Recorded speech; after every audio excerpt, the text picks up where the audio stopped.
Soho Theater. Please make it loud for Josh Johnson!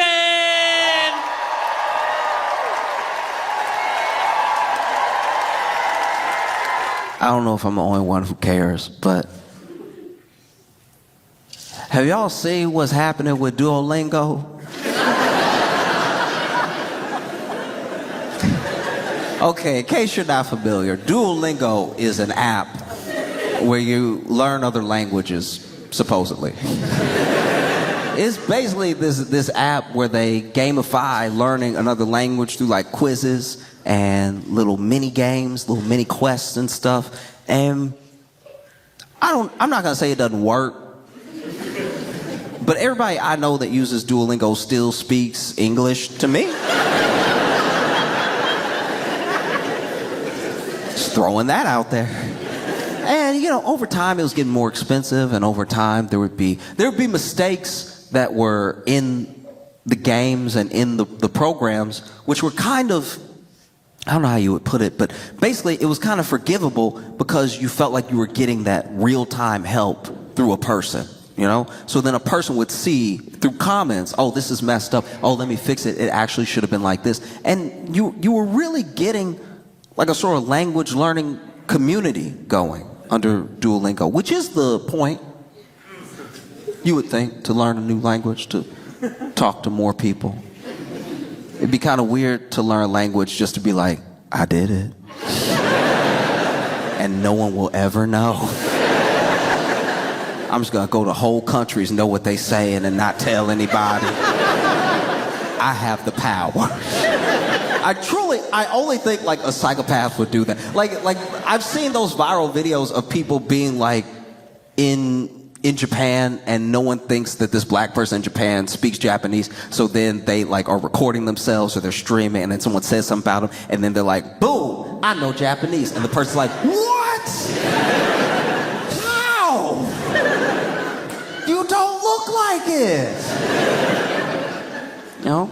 That actually would have been a fire ad for Duolingo back in the day. It's just like, have you like eating at like a fast food spot, everyone around you roasting you, everybody getting one in, like, and the back of his head, look at it, look, I can see right through it. Does he even know he got that bald spot? The bald spot fighting for his life is shiny. It's like a flashlight. And then you bounce back, you're like, I know French. What? I'm so embarrassed.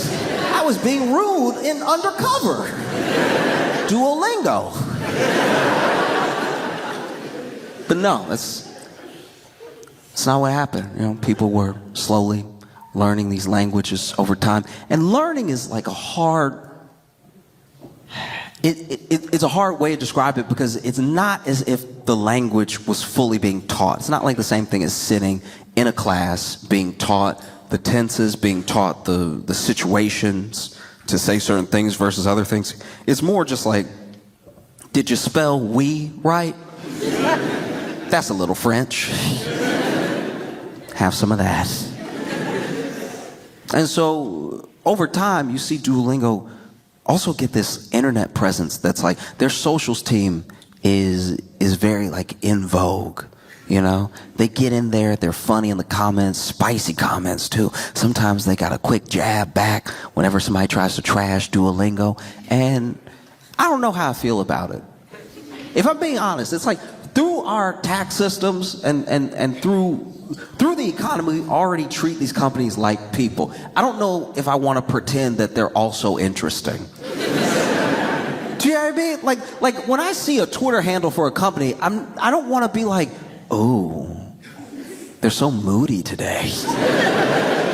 I can't believe Microsoft's so angry. You know, because it's not like it's not an individual, it's a company. And there are individuals making that company feel like your friend, but they're not your friend. They're not your friend at all. And then they do this move, which is wildly unpopular, where they release a statement where they say, we're going to be an AI first company, which is a interesting title to give yourself. You could have said customer first, you could have said teacher first, and you could have not said anything. Because people were already noticing. They were like, I think there's like less people working there now. I feel like some of my answers don't get answered in the right way. Some of the lessons even feel a bit like Chat GPT-ish, you know? And then they came out and said it. They're like, look, we're going to use AI and you're going to learn just the same as you've been learning. And I had friends who were like, I'm not learning anything already. And honestly, what's the fun of using Duolingo if you could just use any sort of like open AI, any sort of AI program to make your own learning course? If it's AI, then what's special about it? And so you see people, big backlash. Every time they even tweet, post anything, people are like, was this written by AI? You know? And it gets to the point where I don't really know if they were hacked or not, or if that's just like part of the marketing scheme, but basically they took down everything. Because they were getting trashed. Because, you know, they want to be expensive. They want to hire less people. They want to essentially disregard, disrespect, or just get rid altogether of their teachers and have you pay, I think, $20 a month to not learn French. And so people were rightfully upset. And so they take everything down and then they post it again. And they post it as the is it a frog? I mean, I think it's a bird. It's an owl?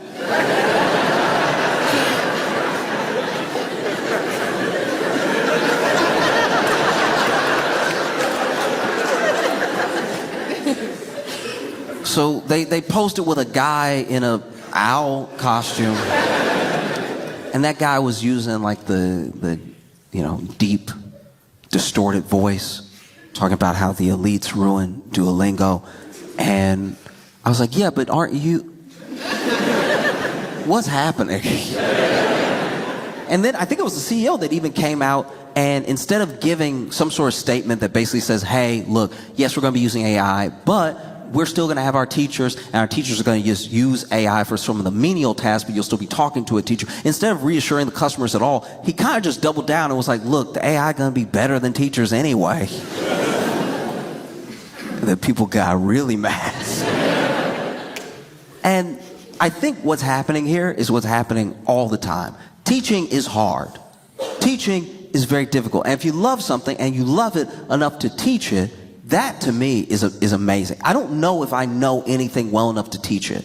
And I don't know if I have the patience to convey those ideas in an efficient enough way that you know what I know when I'm done talking. That's scary. I would never try to teach. I don't know, even things that I'll admit right now, even things that I'm pretty sure about, I don't know enough about to teach. I believe in climate change, but if you asked me about climate change when I got done talking about climate change, you wouldn't believe in climate change.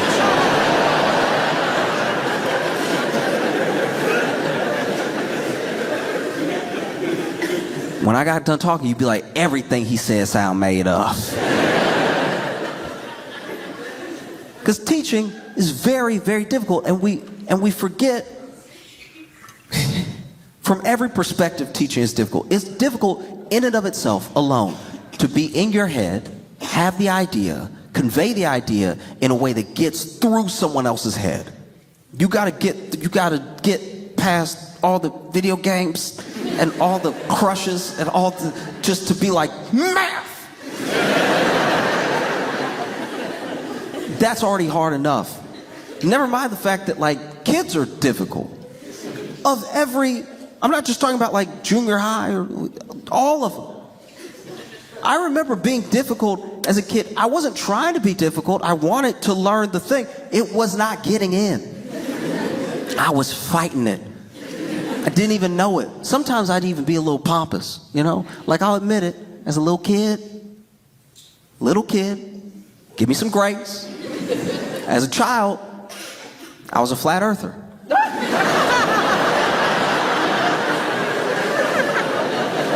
When I was little, I was a flat earther because, my teacher tried to teach me about the globe and all the countries around the globe and stuff like that and how the earth was round. And I was like, Just gonna throw this out there for you. feels pretty flat to me. I know I haven't been all over the world, but never been, sideways. So I think it's pretty flat. Sorry to embarrass you while you're talking to the whole class, but... And then my teacher very graciously was like, oh, yeah, this is sadly a common misconception. It's not actually flat. The earth is round. I'm like, oh, huh.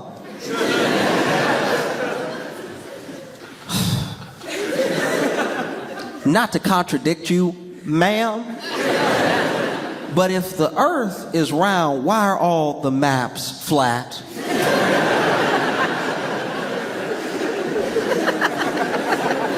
Truly, as an 8-year-old, I thought I had a mic drop moment. I was like,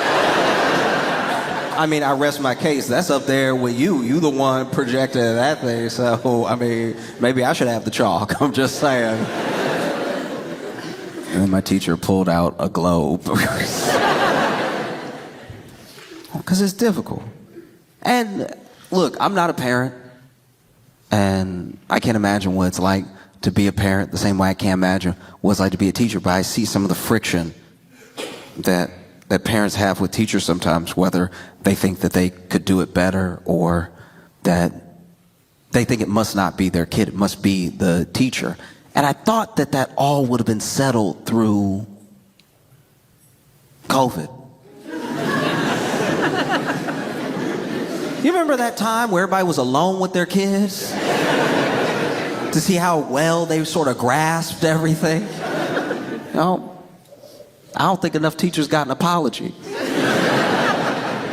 I feel like 2021, you should show up to your kid's school and be like, I didn't know he just wouldn't take the words in. Like, I really thought it was you this entire time, but nah, he hates science. That's his kryptonite.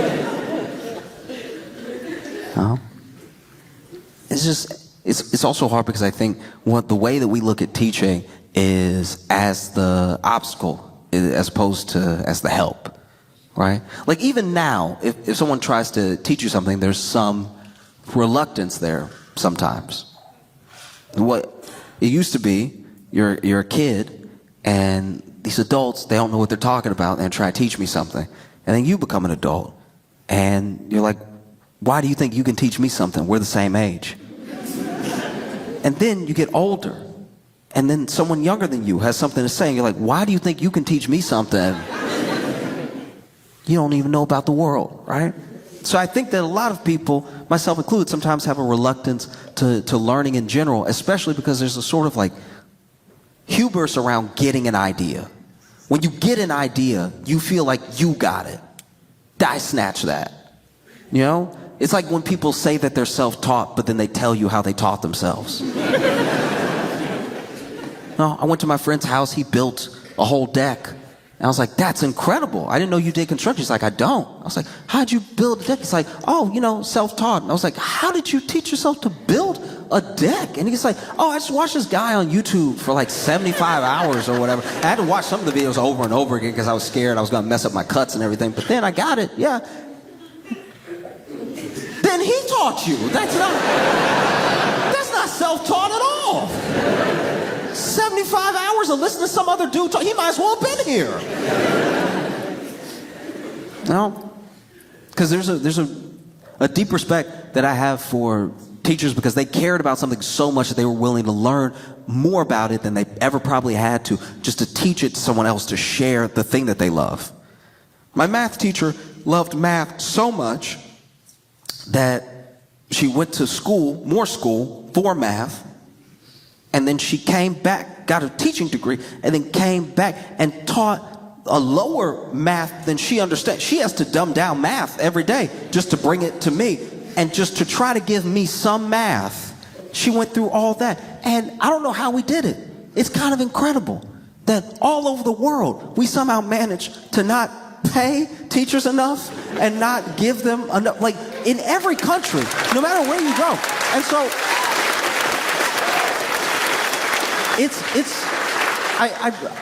I bring it up because I think that I'm not a teacher, but I think the thing that teachers fall in love with is like that light bulb. Watching someone get something that you understand, that you're giving to them, and then it clicks. And they're like, oh, whether they're a little kid, little bitty kid. I remember a teacher at school is who really taught me how to tie my shoes. Like really put it together for me in my head. Obviously, my grandma tied my shoes and would show me how to do it while she was doing it. My mom would tie my shoes. My dad would tie my shoes. But she was the one that was like, no, we're going to practice. I'm just going to tie it. We're going to practice. And so then she tied it because I ran up to her after recess. I had been falling, right? I've been tripping hard. I was doing that, you know, that Looney Tunes drag where your legs go up? Because I was getting a good start, and then I'd step on a lace, and I'd go, whoa! And so, ran up to her. I was like, hey, can you help me tie my shoes? Just both. Laces couldn't be further from my feet. Just, can you help me tie my shoes? And she was like, sure. And then she tied both my shoes for me.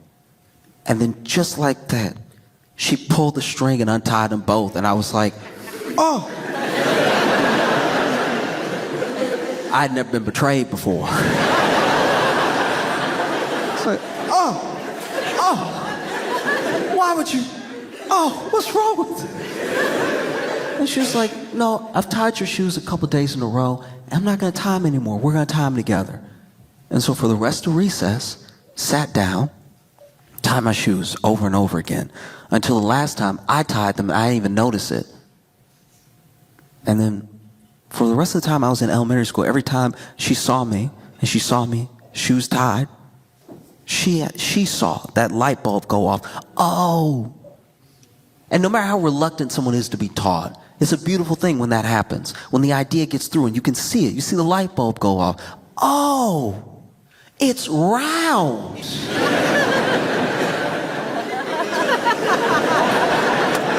Who would have thought? You know?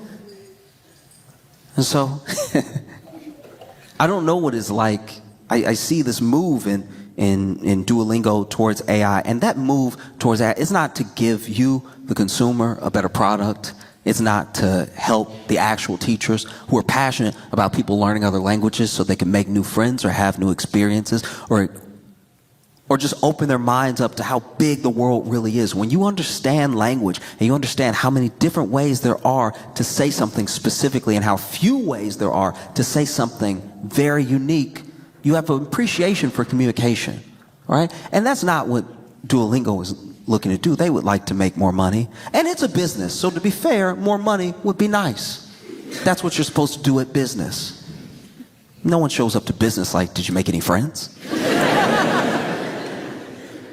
But that is why they're making that move towards AI. And I see that thing happening in places that do make me worry. Like, I don't know much about the UK school system or anything. I don't know if it's good or bad or how y'all feel about it. I just know the stories that I've been seeing where there are some schools that are looking to introduce and implement AI teachers, like AI taking over the classroom. And I don't know, that really worries me because I think that you need a teacher, you need a person to watch you get it. That's part of the human experience. To watch you get it is great. Being in a classroom that's led by AI has to be like being in a driverless car. And you get in, and they tell you it's safe. They tell you it'll get you where you're going, but you get in, and, you know, maybe they programmed it to make sure it makes the light, but not to speed, you know. But you're in the back seat for some reason. I mean, I guess there's no wheel, so might as well. And you're just looking out the windshield the whole time like, okay, they say this is how you get there, but I've never gone this way before. And now you're just sitting there like, oh, I think you missed the left. Oh. Really nobody to talk to in here, so sort of talking to myself. Oh, that's a bus, that's a bus, that's a bus, that's a bus, that's a bus. Because one thing about being here that that I cannot stress enough, the way y'all's buses move.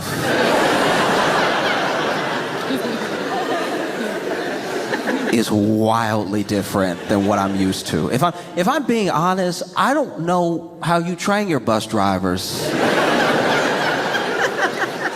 Or what happens when a bus driver hits a person, but it looks like they're trying to find out every turn.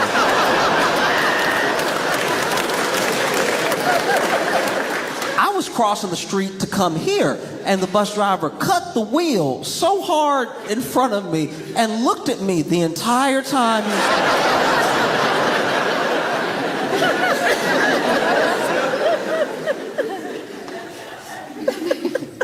But you're in this driverless car, and it says it's going to get you where you're going. And so maybe you should trust it. Who knows? But sometimes prefer a person, you know?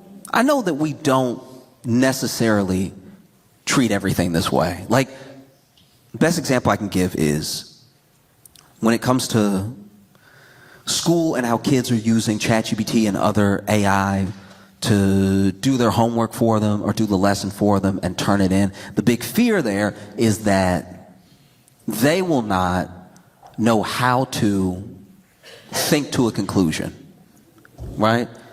Like if we're being honest, and this isn't to disparage what anyone teaches or how they teach it, but a lot of the actual lessons you learn in school don't matter as much as you taking the steps to get to the end product, right?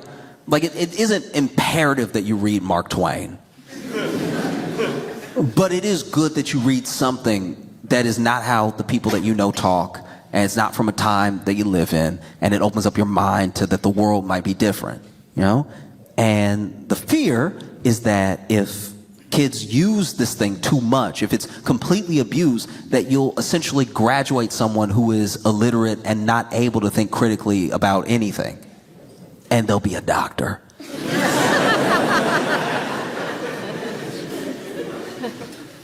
And I get that. I get that fear. But you also have to look at it from the perspective of those kids, because they're essentially being told that, look, we try to teach you well so that you can go out into the world and be productive and maybe get a good job. But as far as good jobs, we're like done with those. So you're not going to get one that's going to go to AI. But don't use the AI to cheat. You got to read the whole book slow so we can be impressed by how the AI reads it fast. And so I understand how a lot of kids feel like they don't have stake in the type of future that the work that they're expected to do would link them up with, you know? Like there's this idea that if you do everything right, you'll reap the rewards, but we're already telling you the rewards won't be there by the time you get done. And so I see things like them bringing AI into these UK schools and paying for these programs. You have to ask yourself, is this really coming out of the kindness of someone's heart? Or is this to make money? Is there a company that will make money? And surely there is.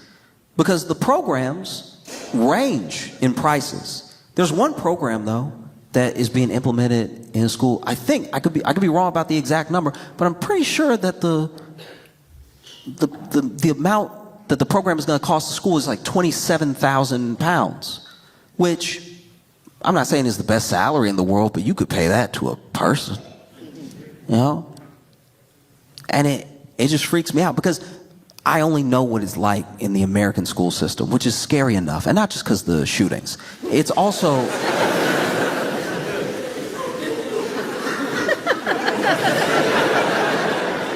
it's not because the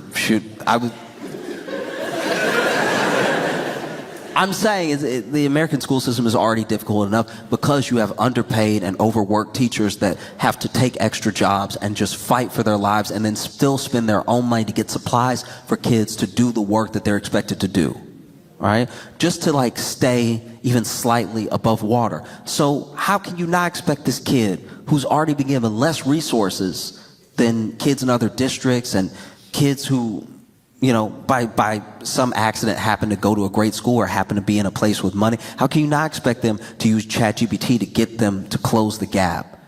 And how can you not expect these teachers to be like, I already drive Uber, deliver pizza, and teach geography. I don't know if I can try to find the AI. No? Because you can get really far without knowing. Actually, that's one thing I think about all the time. I don't know if your schools are good or not, but I also don't know if it matters, at least to Americans, because if you come over to the U.S. with your accent, we'll believe you.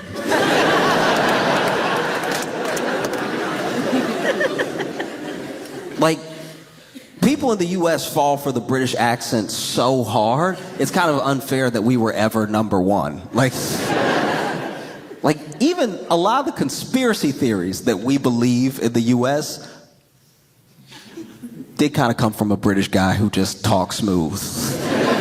You know, like he comes over after y'all kicked him out for being too wild, and then he's like, you know, there's lizards in all the people. And we're like, when he says it, it makes sense. You know? Y'all have some phenomenal exports. But you do have some rough ones. You know? Like, why did y'all do, like that, sending Piers Morgan to us.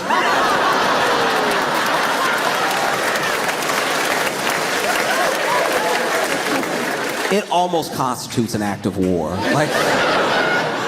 I don't know who else you could have sent that Boris Johnson wouldn't have been as destructive as Piers Morgan on our TV all the time. That was, what did we ever do to you?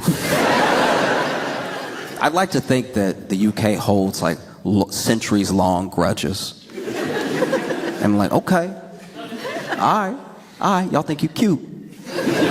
You think you cute, you gonna leave me. Just wait. Wait like 200 years. I'm gonna send the most annoying man that's ever lived to be on 3 of your news stations every day. No? Because it's difficult. I mean, you can get really far without knowing much. That's scary. And that's even before AI. Ask Piers Morgan. You can get so far without knowing anything. In fact, there was a teacher in the U.S. This blew my mind. This teacher, and look, I'd have to look it up again, but I was throwing it out there. British man. It just sort of backs up my point. This dude taught in the U.S. for 8 years, and he couldn't read. He couldn't read.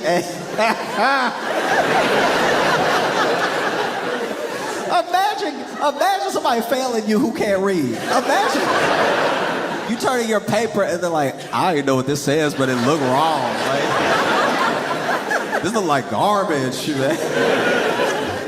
Nah, this dude really figured it out. This is one of those stories that kind of went semi-viral before virality was like well established. So before YouTube and like things could pop off on Twitter, Facebook, or anything, this dude got his maybe his master's or something, and started teaching. And I think he was teaching like middle school, and taught middle school for like 8 years. Could never read, but what he would do was he was very good at picking out personalities. This was his talent. This was his thing that he had used his entire life. He could read people. He couldn't read words, but he knew. He knew people so perfectly, he could laser into them, and he knew so much about you just by looking at you. And one of the things he would do every year, every semester, he would lock in on like 2 or 3 of the smartest kids in class. Just naturally smart, just genuinely gifted. And he would have them, you know, read a paragraph or 2 to the class starting the lesson. And then he would basically, watching over them, kind of get the smart kids to teach all the other kids. And it was astounding. That's wild. I'm sure that's what they think the AI will do. I'm sure that's what this dude would lock in, and he'd just see, okay. He'd be like, today, can you read page 11? Can you read page 12? Can you read page 13? And we'll all just take notes in our books as we go. right? As the kids would be taking notes, as the other kids were reading and everything. And one of the things that he said in his defense, he's like, show me where the kids that I taught aren't proficient in what I was teaching. You know, my methods work. And it's fitting that he was teaching middle school too, because middle schoolers are some bullies. A middle schooler is the only one with the real audacity to be like, I don't think he can read. That would never happen in higher education. Like, if you're getting your master's and your professor can't read, you would second guess yourself. You'd be like, no, I must be missing something. He must just be like so locked in that he never looks at the book. No, only a middle schooler would be like, I bet you he can't read, dog. Because a middle schooler will blackmail you too. A middle schooler would be like, hey, look, is A's for me and my boys the rest of the year? Or we telling everybody you can't read? That's A, as in the first letter.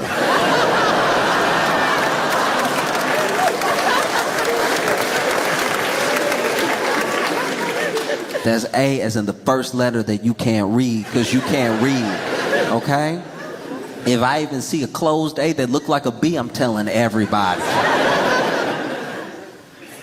Imagine that. Imagine getting caught. Imagine principal, vice principal got to pull you into the office. You sitting down, you know, because the kids loved him. He never gave homework. You sitting down, what's going on, y'all? How's everything going?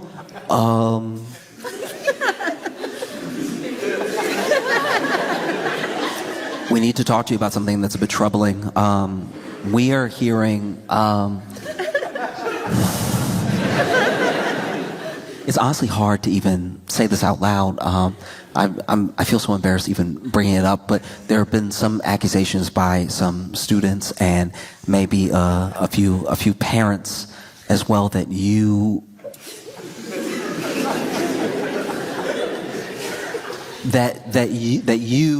ooh. Because you gotta think about it. If you're wrong, you look so crazy as the principal.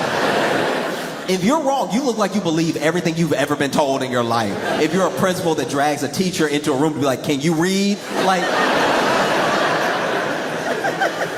you hired me. Like, can I read? Principal sitting him down. Okay, look, so there have been some concerns and some accusations by some students and some parents that your literacy is not in the room with us.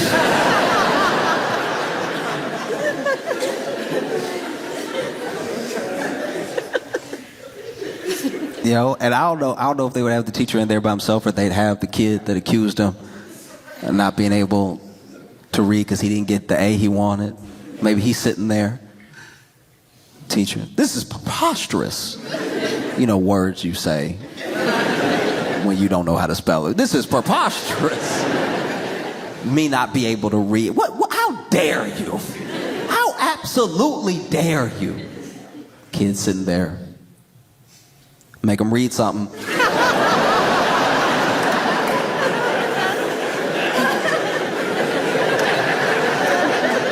Make him read something. He gonna do it anyway if he can do it.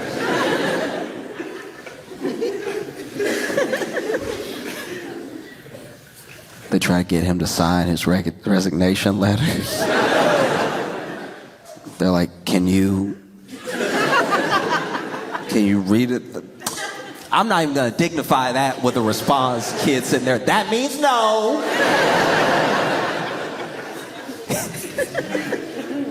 No.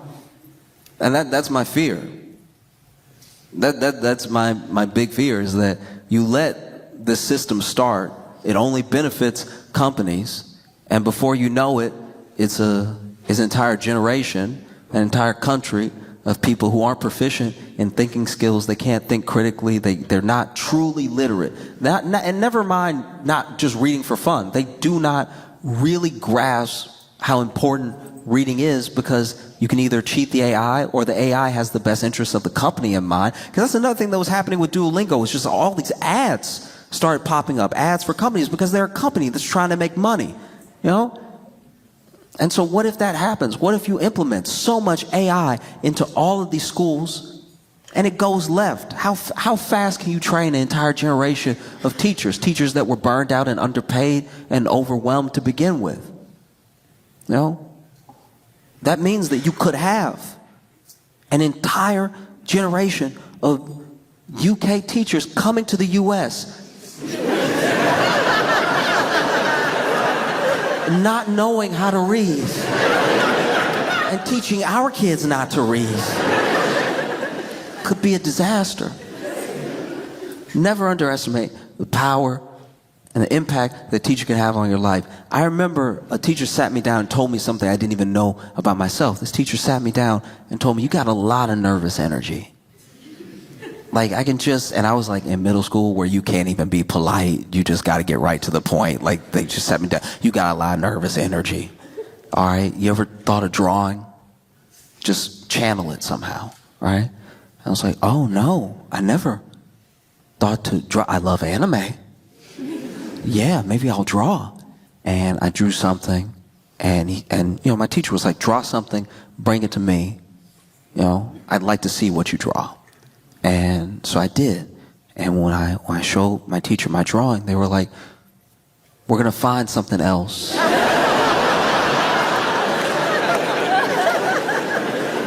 For you to do with your energy. All right.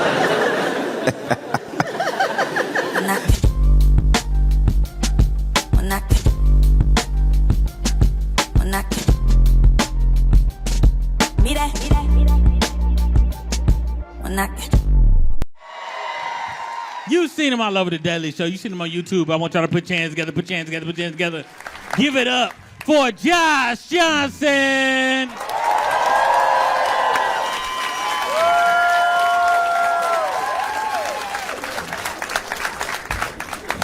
My most recent obsession is this court case, this lawsuit against Cardi B.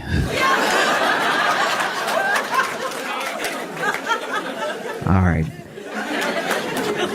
If you're not familiar with Cardi B, Cardi B is a rapper, and she is also a national treasure.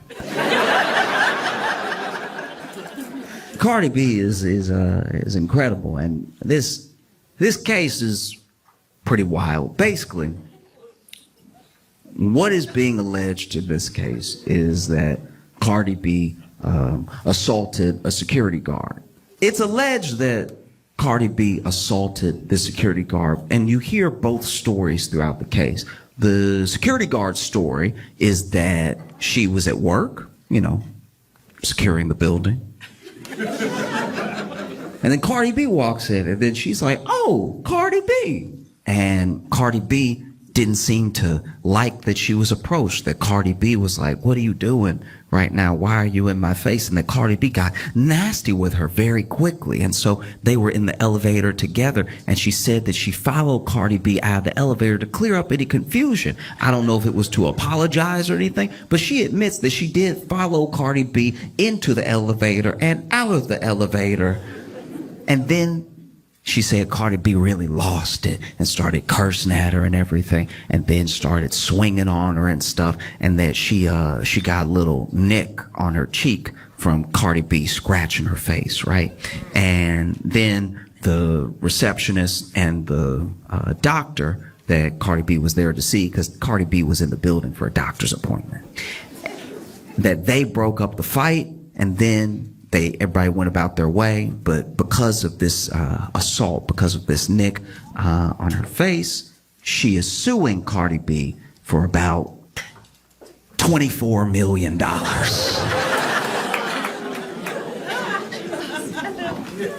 I'll tell you right now, for $24 million, Cardi B could cut up my whole leg, okay? If Cardi B chopped up my leg and gave it back to me in a bucket, I would be like, you'll be hearing from my lawyer.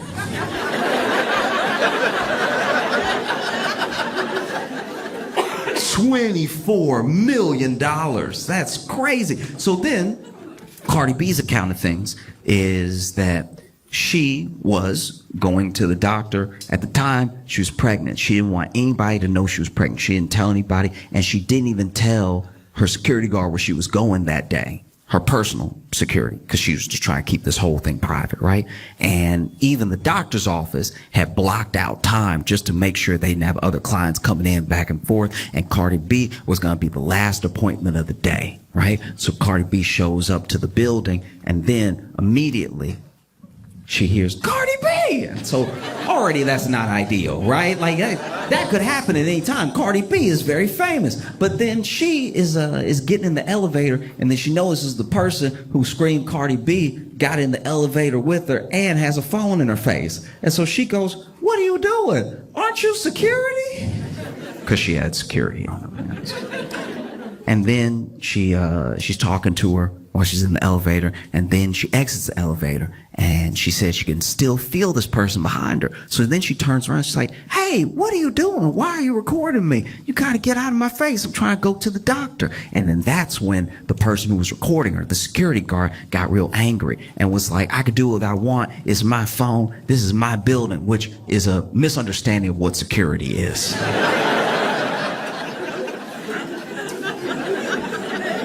If that really was said, oof. I've never met a security guard who thought they were clocking in to own the building for a little while.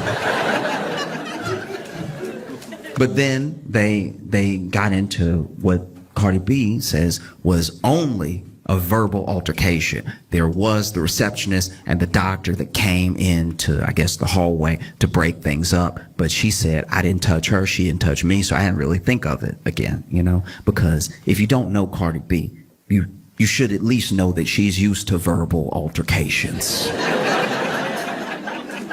I'm sure they don't stick with her. She was on Love and Hip Hop. And so then she just sort of goes about her life, and then she gets hit with this $24 million lawsuit. This whole thing, to me, just my opinion, but this whole thing feels like when that dude tried to sue Gwyneth Paltrow for millions. Remember that dude, Gwyneth Paltrow, if you weren't familiar with this, basically Gwyneth Paltrow went skiing one time, and then this other dude went skiing, and I don't know exactly how it went down, but I guess they bumped into each other at some point, and then the guy got up and he was like, "Wow, you're Gwyneth Paltrow."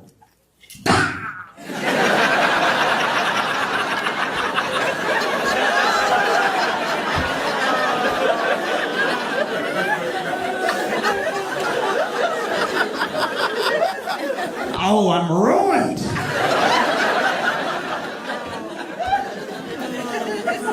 No, because this is the thing.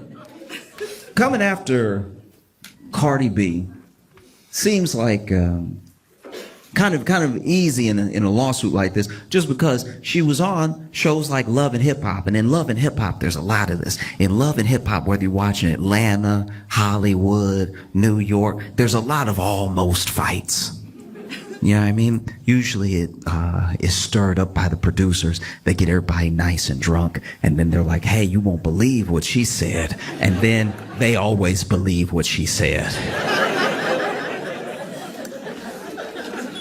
And so, Cardi B's been known to pretty much never back down. In fact, there was this old case. I don't think anything ever came to it in like a court sense, but Cardi B was doing I think it was a festival, could have been a concert, and somebody threw something on stage. Somebody threw like a water bottle, and this has happened a lot in like the past. I don't know. People lost their minds through COVID and everything, and now people sometimes even film themselves throwing something on stage. I don't know if it's like to get a reaction out of the performer, and every performer has a different reaction to it. There are some people who, as soon as something gets thrown, they walk off stage, show's over, and they don't even try to continue. There are some people that try to dodge it, act like it didn't happen. There are some people that try to dodge it and then try to find the person who did it and get security to kick them out and everything. Well, basically there was a time where someone threw a water bottle at Cardi B, And I believe she dodged it, but she must have seen who did it because she immediately threw the microphone at them.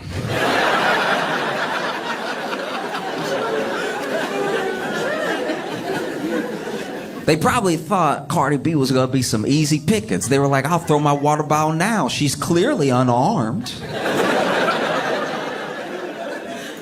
And can I just say, throwing a microphone at somebody is one of the funniest projectiles to throw.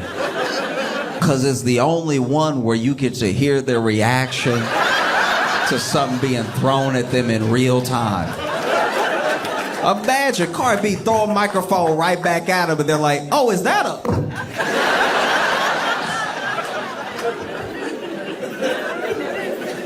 Last thing the crowd hears before the show ends is a, whoa, watch out!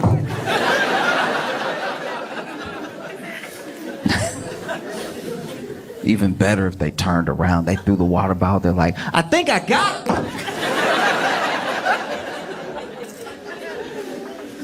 And so, well, they had this court case, and I don't know. Cardi B better than me. If it were me, I'd be losing my mind right now. $24 million for. That's what she's alleged. Like the security guard is alleging.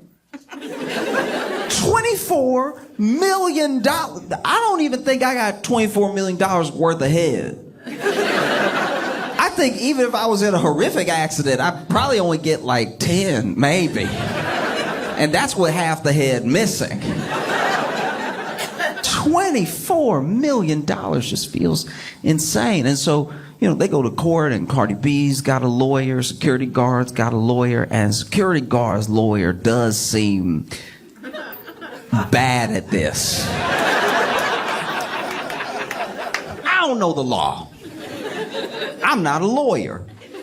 I don't even know some of the stuff they're saying. When they get into like the real nitty gritty, like the weedsiness of the law, I don't know what's happening, right? All I know from all my hours of watching Law and Order is that if you're a lawyer and you're talking in court, you're talking, right? And then the other side keeps saying objection, and then the judge keeps saying sustain, you're not exactly doing well.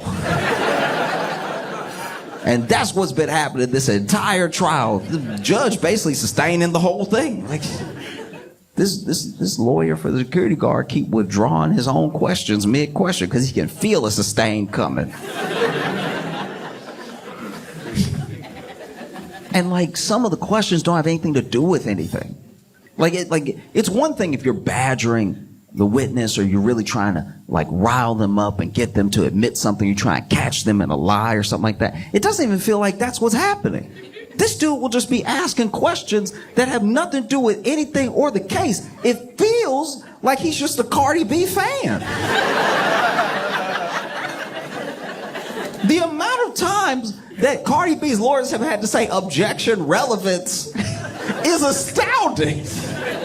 He's asking her all sorts of questions. At one point, though, he gets back on track and he asks Cardi B, you're saying that you felt threatened by my client. The security guard says, client, you saying you feel threatened by my client. I'm wondering why you feel so threatened. What was the issue? What was the issue? And then Cardi B says, I was pregnant and she's coming at me. I think she wants to beat me up and I'm pregnant. Hello? Hello? And then he goes, hello, hello.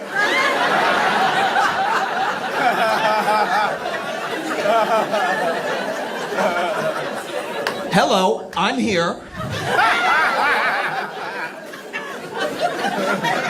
And that's when it occurred to me that maybe what's happening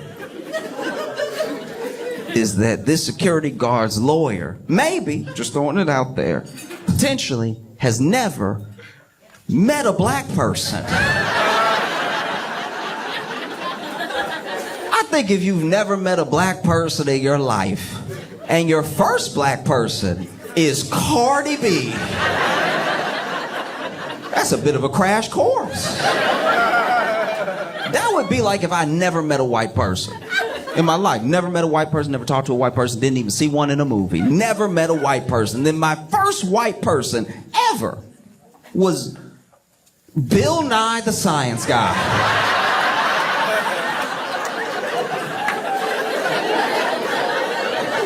I think I might be walking away with some incorrect assumptions about white people. I think I go back home and tell all my friends and family, oh yeah, you know white people, they love space. No, they got a bunch of facts about turtles ready at the hip. Oh, and they love bow ties. Can't stop them from wearing a bow tie.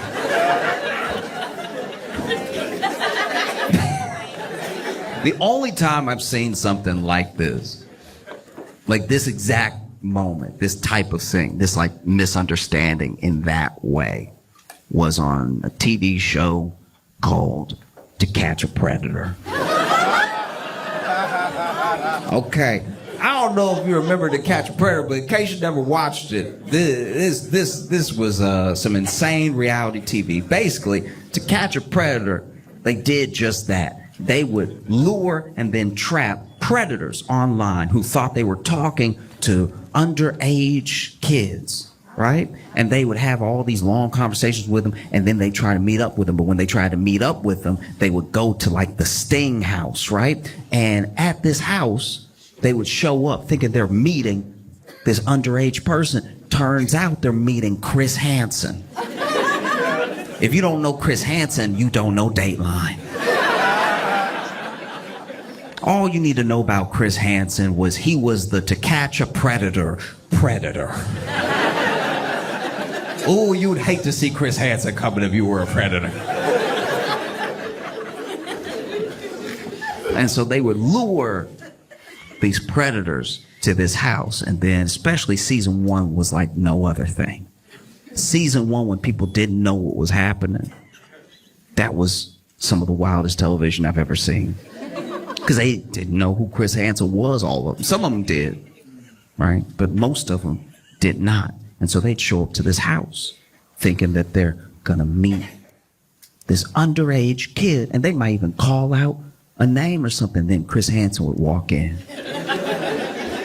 Chris Hansen walk in holding some papers and everything. Now, because they don't know who Chris Hansen is, they think maybe this is the person's dad or something. So they immediately feel caught, but they don't know how caught they are.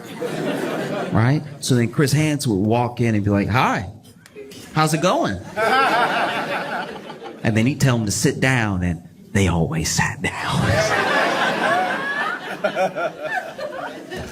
Chris Hansen would sit them down, and then he'd ask them what they were doing here. And they'd try to come up with some sort of lie on the fly or something. And then he would ask them how they know this underage kid, and they'd try to come up with some lie on the fly, something like that. And then Chris Hansen would be like, oh, that's interesting because I have the transcripts of your conversation. And no matter what color they were, you watched the color leave their face. And then Chris Hansen would ask them what they meant by certain things in the transcript of the messages and stuff, and these people would just sink. They were terrified, devastated, right? And then Chris Hansen would be like, okay, all right, you've answered all my questions.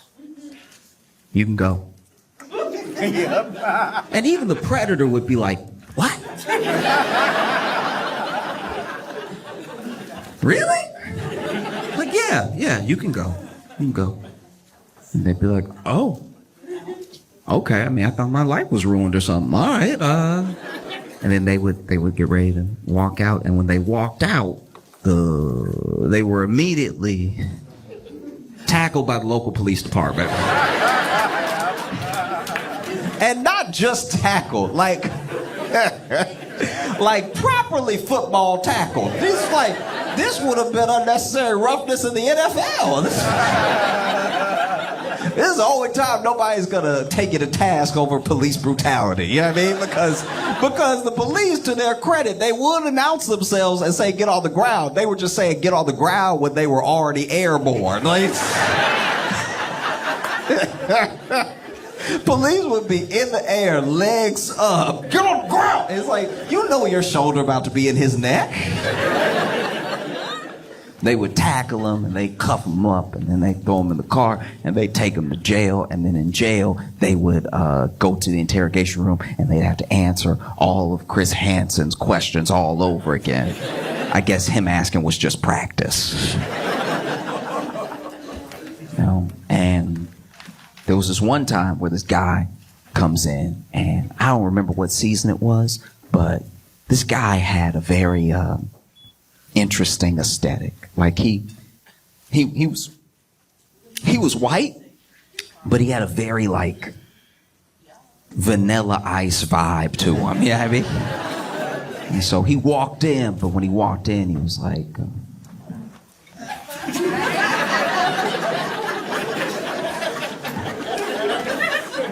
Chris Hansen walked in, and then when Chris Hansen walked in and told him to sit down, he was like, I.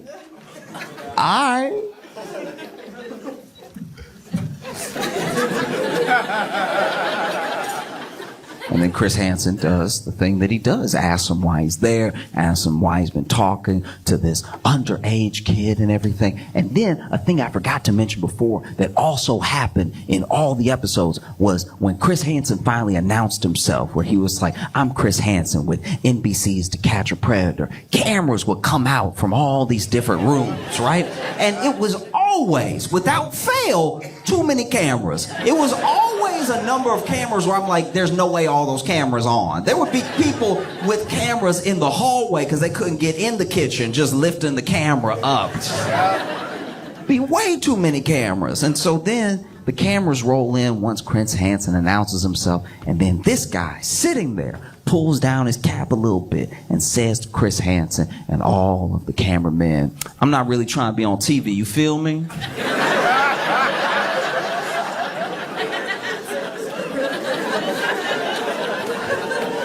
Repeats it. I'm not really trying to be on TV, you feel me? You feel me? You feel me? And Chris Hansen, without missing a beat, this man says, I'm not really trying to be on TV, you feel me? And Chris Hansen says, yes, we are filming.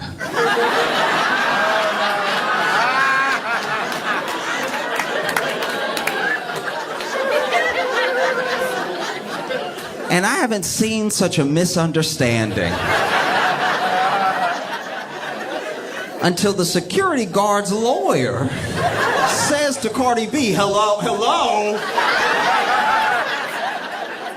Yeah, I'm here.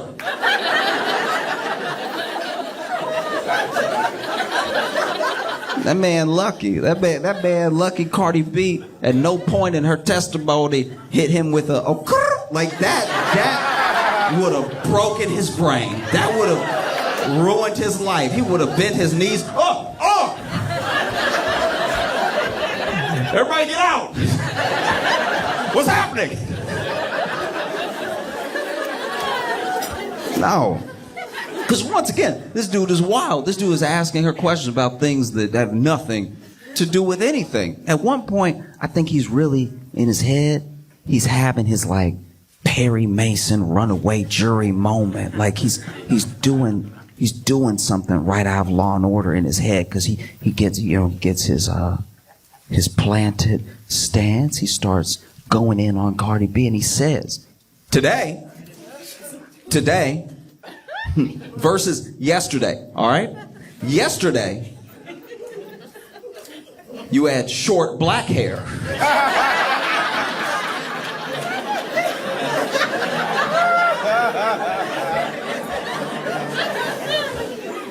Today, it's long blonde hair. 2 days ago, it was long black hair. Which is it? I don't know why he thought he had her. That was incredible. I don't know what I think he expected Cardi B to be like, I don't know. Oh no. What's happening? I thought he probably had some follow-up questions ready. He's like, if you're changing your hair, how do we know when you're not changing your story? All right? Miss Cardamom Basil. If that is your real name.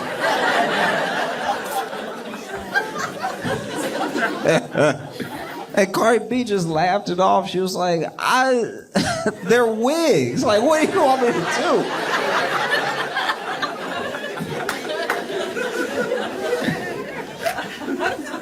And then, he gets into the stuff that's more relevant to the case, and he's trying to grill her back and forth with question after question after question.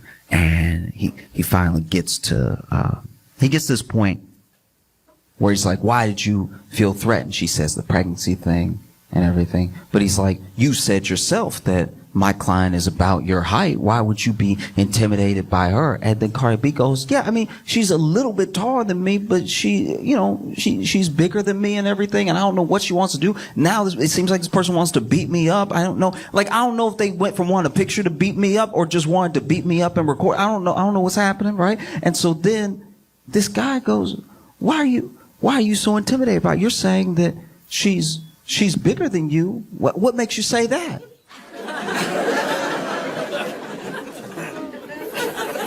And then Cardi B goes,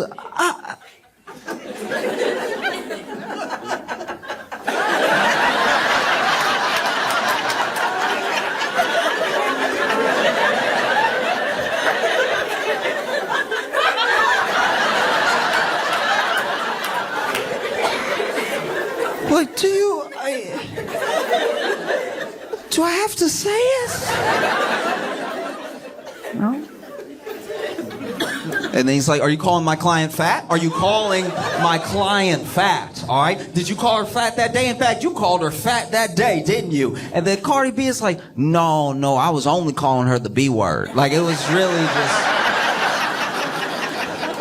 just that. I didn't really have time for anything else, Sort of said that over and over again. Didn't really get to work in any other details.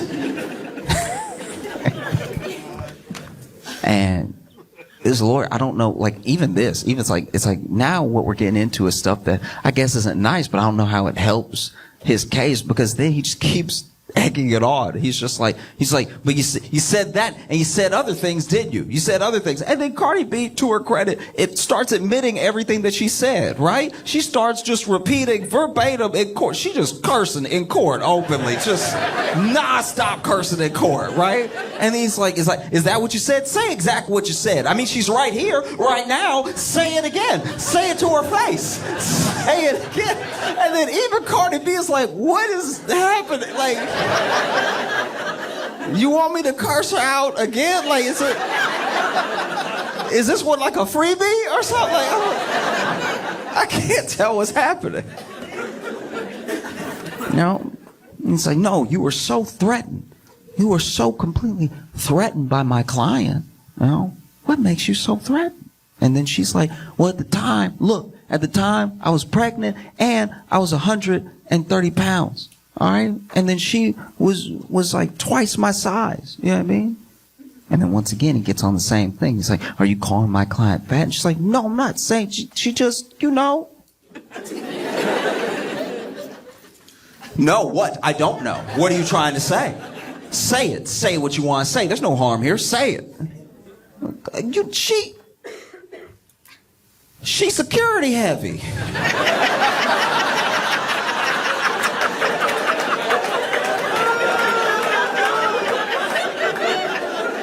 That's so much worse. And this man keeps going. He's like, what do you mean security heavy? What are you trying to say? She's security heavy. What does that even mean? And Cardi B is like, she built like she protect buildings.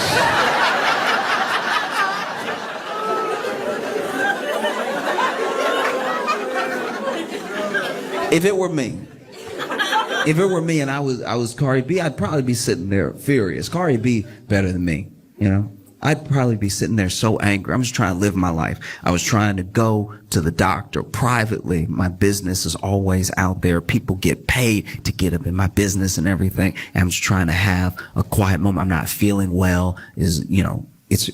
I believe was her first child and everything. No one knows that she's pregnant. And then this whole thing blows up, and then she gets sued for $24 million. She's better than me. I'd be sitting there furious at that lawyer. And if I was a security guard sitting there watching this happen, I'd be furious at that lawyer. What are you doing? You're just getting me roasted in open court. This doesn't feel like it's getting me any closer to $24 million.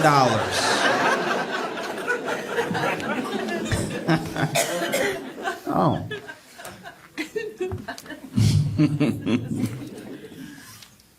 Because I'm not going to sit here and act like I'm better than anybody, okay? If times get tough, if things get rough for me, I run into George Clooney. It's just me and George Clooney in the hallway. I know I haven't been able to pay my rent or anything. Is his word against mine? I'm gonna see George Clooney. I'm gonna put my hand on the ground. I'm just gonna.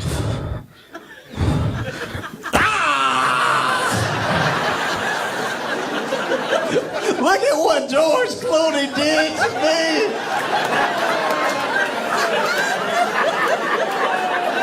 Why would Ocean's 11's George Clooney do this? I thought he was a good man. I can't believe that Ocean 12's own George Clooney would step on my hand like this. What's that you say? He still owns the tequila company?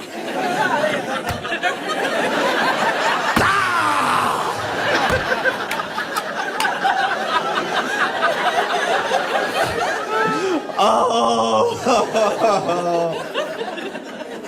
Oh no. Who would have thought Ocean's 13 George Clooney would be capable of something like this? I thought he'd be president one day. Nah, easily. Easily. It doesn't have to be George Clooney. I don't even need, like, A-list. I really don't. If I see Neil deGrasse Tyson, times are tough, I run into Neil deGrasse Tyson, I'm throwing a bowling ball straight up in the air and catching it with my head. I was like, oh no! I can't believe Neil deGrasse Tyson did one of Newton's laws of motion to me.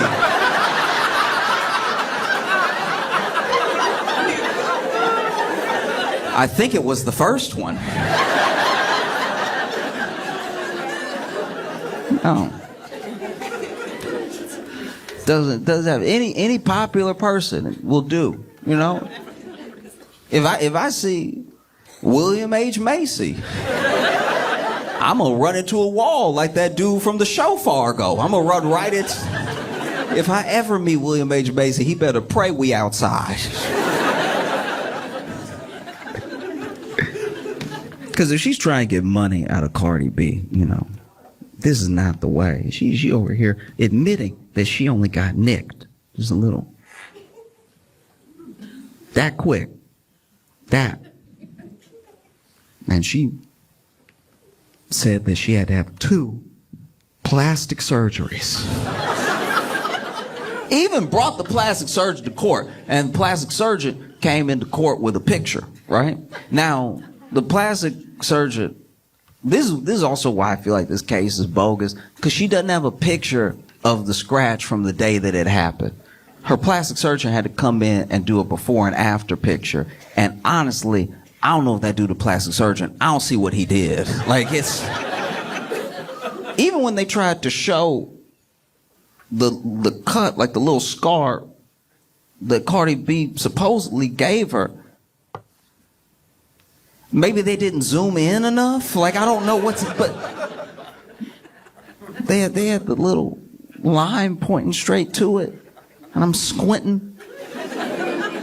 It doesn't even look like Cardi B did $24 of damage.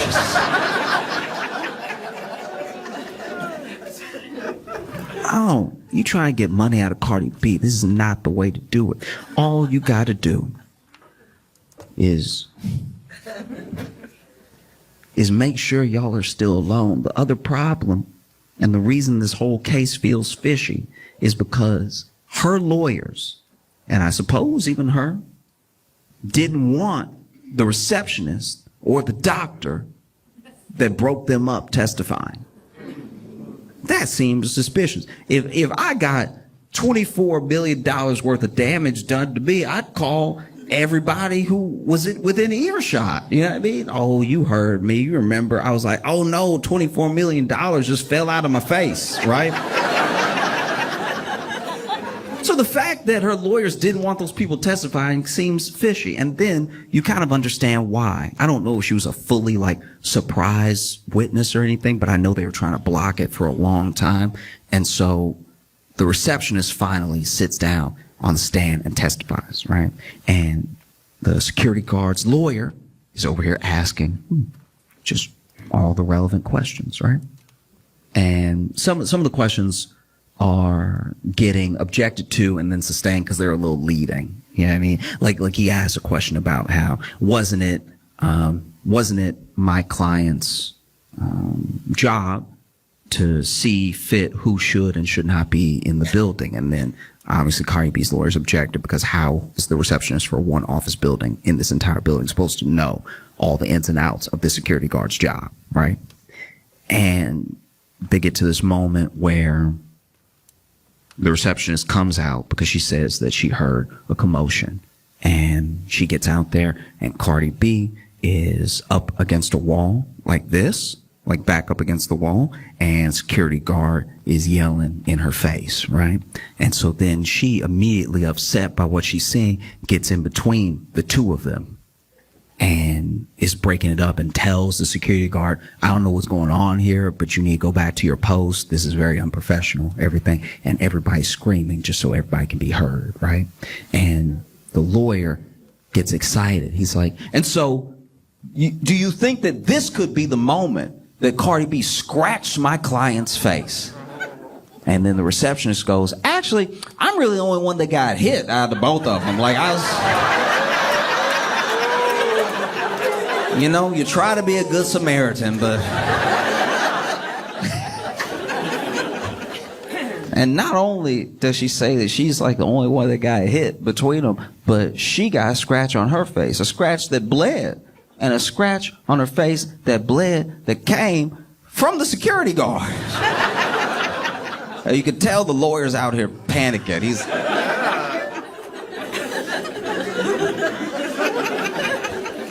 Whoops. Okay. All right. And so then he starts, in my opinion at least, sort of like badgering her a little bit with questions to try to like double back from the fact that now it looks like the only person that may have assaulted someone is his client.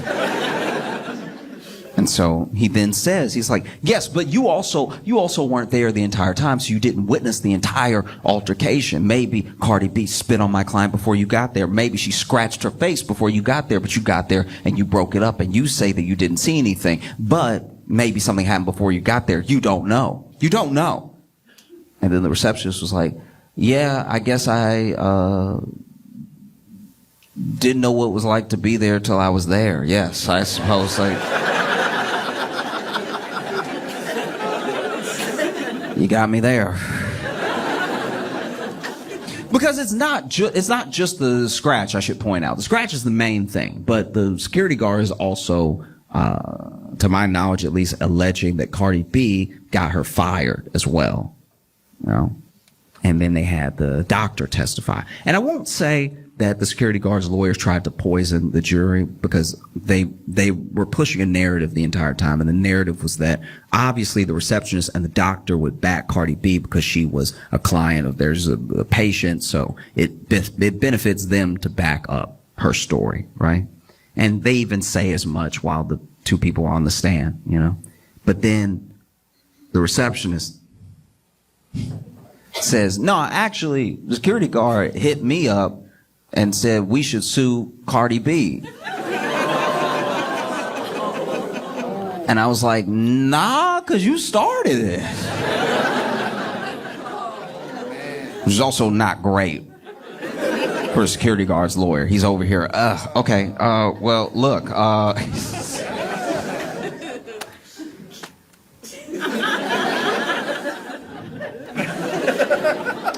nothing further.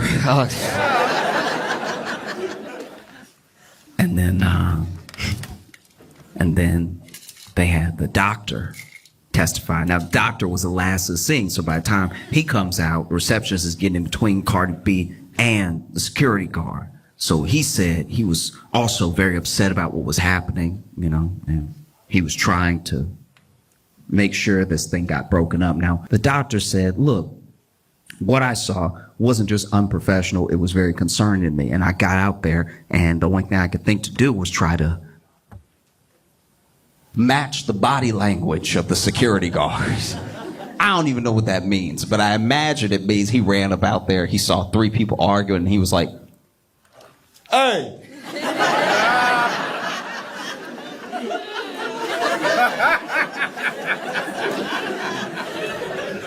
Cut that out!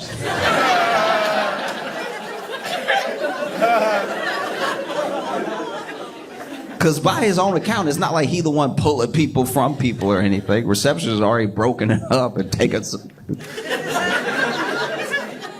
punishment, and so...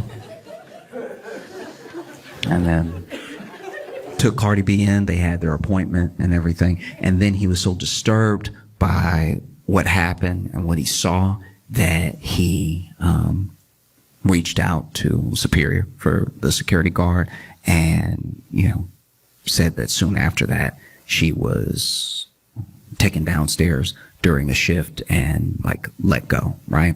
And that also doesn't look great for her case, because she alleges that Cardi B got her fired, and now this dude in open court was like, no, it was me. It was me. It was me 100%. And I guess I'm just coming from a place of like,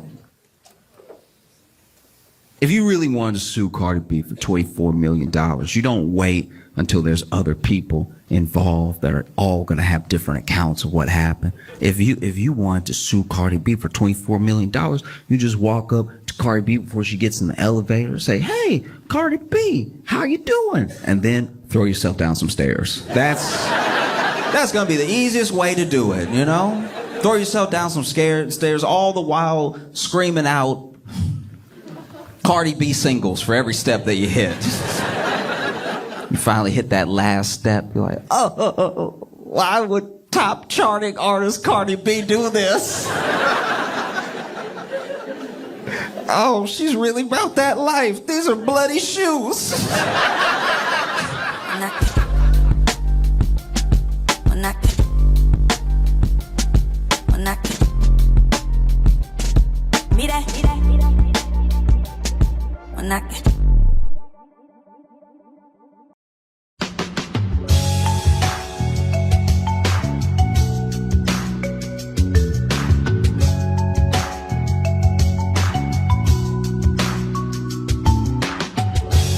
Welcome to Josh Johnson's show. I'm Josh Johnson, joined by my co-host, fellow stand-up comedian Logan Nielsen. Logan, how you doing, buddy? I am doing well, man. How are you? I'm doing pretty well. You know, I'm excited for today. Today's been on my mind for quite a while. Why is that? Tell the people why you're... Okay, so... Talk a little bit louder, sorry. Okay, if you remember, we embarked on an adventure a few episodes ago, a Porta-Potty adventure, and we asked listeners to write in with how they think the sequel would go. You know, the sequel to the film that we have yet to make. Mm-hmm. And I always find that the best films think way ahead of budgeting, casting, all that stuff, and they just write out all 2 or 3 movies initially. And so that's what we're here to do. They always say don't write to your limitations, is what they say. Yeah. Write to like the very edge of your imagination. Yeah, right to the crimes you want to commit on your audience. So I'm going through and starring them right now, and I will say, Josh, we've got quite a few. Yeah, we're going to be reading what you wrote in as far as sequels to the Porta-Potty adventures. Okay. You want to take turns reading these two? Yeah, that sounds good. Okay. You want me to go first, or you want to go first? You should probably go first. Okay, so I've got 1, 2, 3, 5, 6, 7. I've got 8 here right now. Oh, jeez. Oh, geez. So I want you to just pick 1 through 8, and I'm gonna go with one of those. I have not read these yet, so If they suck, it may get edited out. So just letting you know that now. 1. Okay, I'm gonna start right up here then.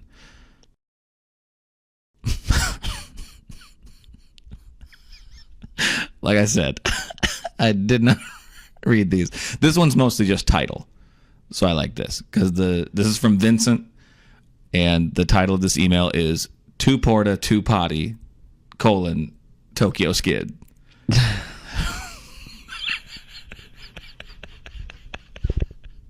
And all the email says, it just says, in this one, the shit really hits the fan. And that's it.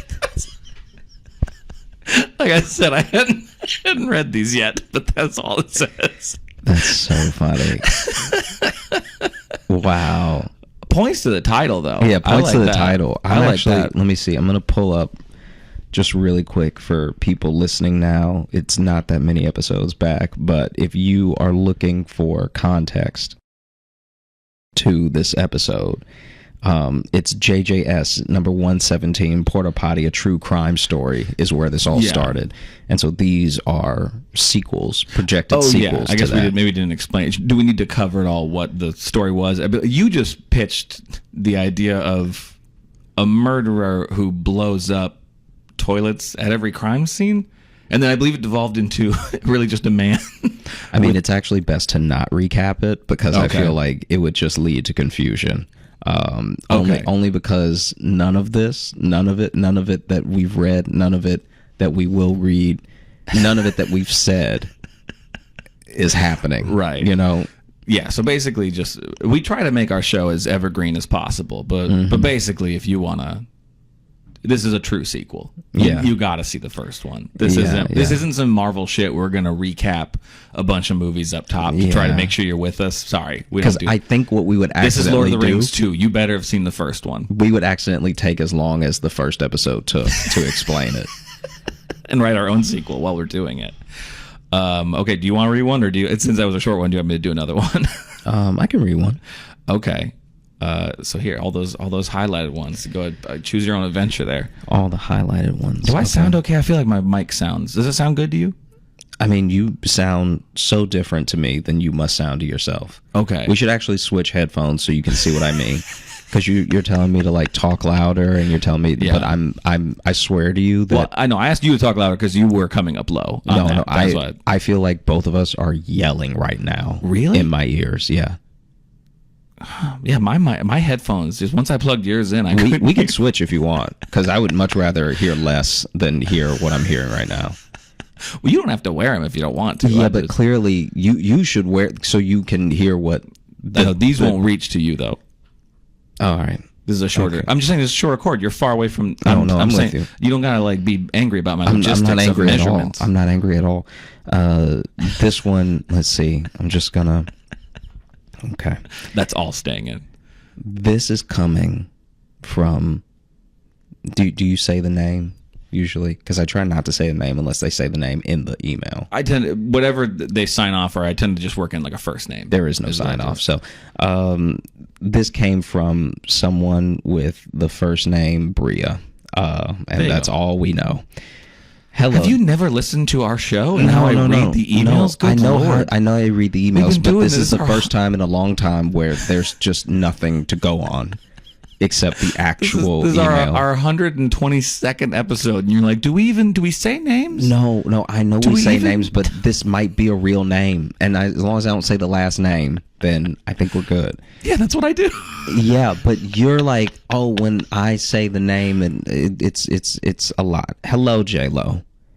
I would love to dance with the idea that the two men Anna had unfortunate dinner dates with were actually in collaboration. Enter the Porta-Potty Dynamic Daters, PPDDs. Wow. Okay, that's a truly it's barely a deep cut, but it's a medium cut.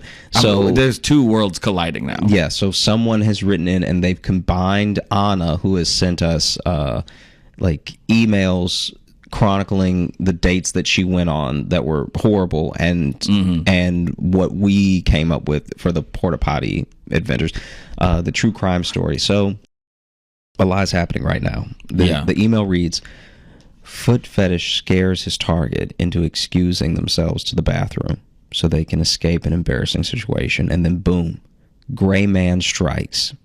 Oh, also the title. This is my bad, actually. The title subject line of this email was foot fetish and gray man as the Porta-Potty villains. So that's why it makes sense that it's the Anna and the other thing. Yeah.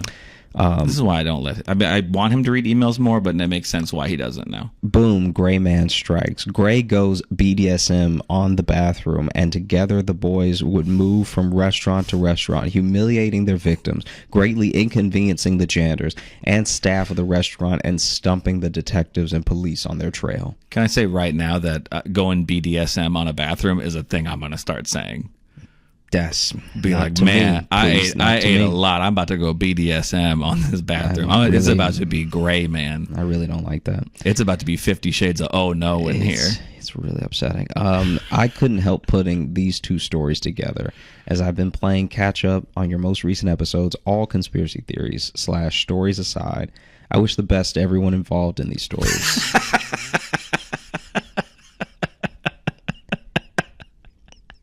Yeah, whether the story is real or fake, I just hope everyone's fine. And to Anna, I hope you find a man who treats you right.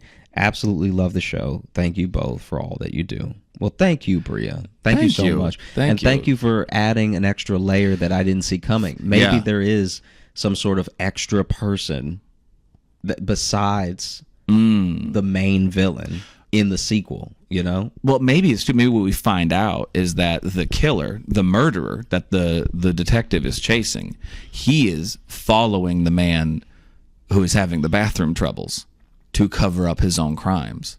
You know what I mean? To lead the police after him. You know what I mean? Yeah, I think I know what you mean. You know, it's like he's trying to as a scapegoat a little bit. Mm-hmm. I like that. Yeah, let's keep it. Okay. Yeah, let's keep it. Yeah, after each of these, let's decide if it's staying in or not. Yeah, let's just keep it in there. Okay, this one here. Okay, this one's a little bit longer. This is from Sid, and the title is Porta-Potty sequel. Hi, Josh and Logan. It's Sid. You know, the guy who said Logan wasn't fat that one time? Oh, God, that was funny. That was very funny. That was one of the funniest things a listener has ever said to me. We were in Rosemont outside of Chicago. And we had just done a show together, a stand-up show, not a live podcast. Yeah, just stand-up. And this guy's coming up talking to us. We're having a quick chat. And as we're chatting, he's very complimentary of our sets and everything. Yeah. And then kind of out of nowhere, like right as we thought we were about to all part ways, he turns to Logan and he's like, "You're not like fat like you make yourself seem." I believe the exact wording was, I was expecting you to be a lot fatter because of how you talk about yourself or something. Yeah, that sounds more correct. It was something like that. It was a compliment. He was being kind of being like, listen, you're hard on yourself. Mm-hmm. You aren't that fat. But it was to just say I was expecting a fatter man. Yeah. Also, when won't you feel say, great either way. Yeah, when you say that, you are saying fat. You know what I mean? It's like when people say something's not that bad. It's like, so you're admitting it's bad. You're admitting it's not great. You're just saying it's not as bad as people have made it seem. Ooh, thought this would be worse is what Yeah. Which was still, I could tell it came out wrong even when he said it. It's like we have a lot of listeners who come to shows now and they don't, they know your stand-up, but they don't really know my stand-up, and they'll be like, oh man, like, I didn't know what to expect, and like, you're funny too. And I know they're being complimentary. Mm-hmm. That wording doesn't feel great because it means they went in maybe expecting me to suck, or just like not really knowing what the show would be.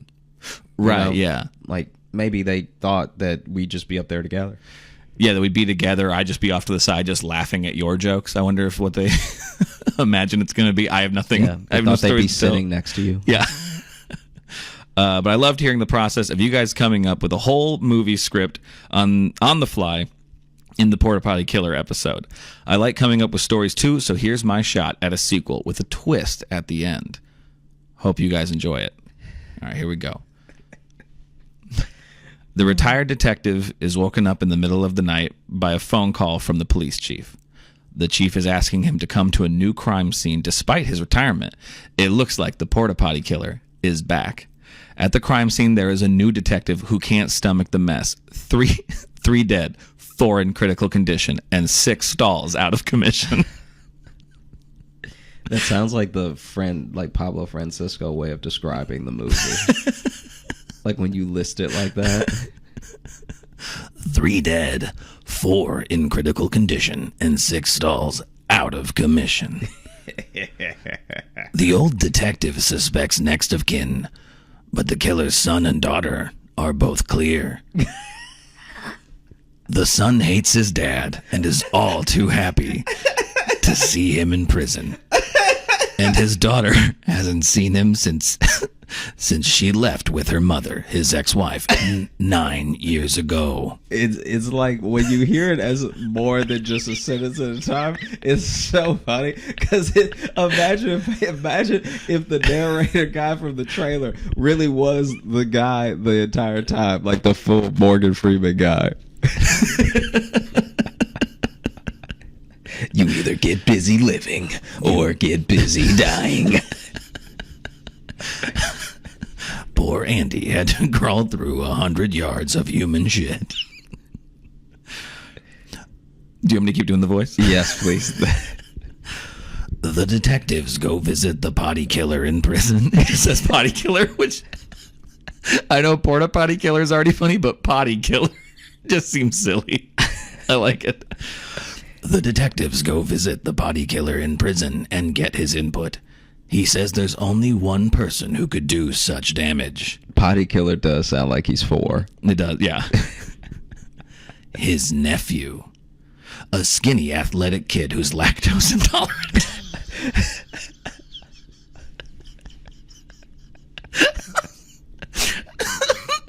A skinny, athletic kid who's lactose intolerant and has the metabolism of the Flash. He has a twisted mind and he has a twisted mind and digestive system that can eat anything, and it runs right through him. And he's always admired. A twisted mind and digestive system. And his stomach's in knots. And he's always admired the potty killer.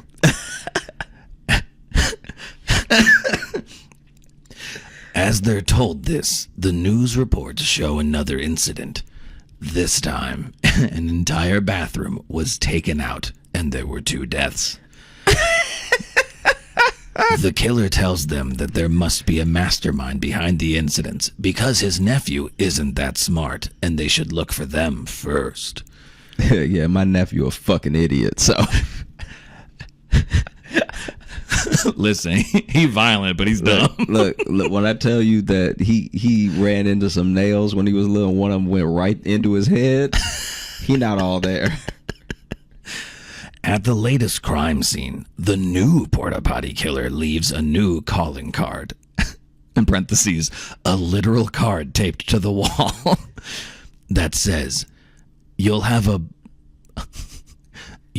a cumbersome mess cleaning up this case. The new detective gasps, now knowing the mastermind behind the new line of crimes is the Punisher, which I believe is my alter ego. Josh is not enjoying this anymore because now there's puns.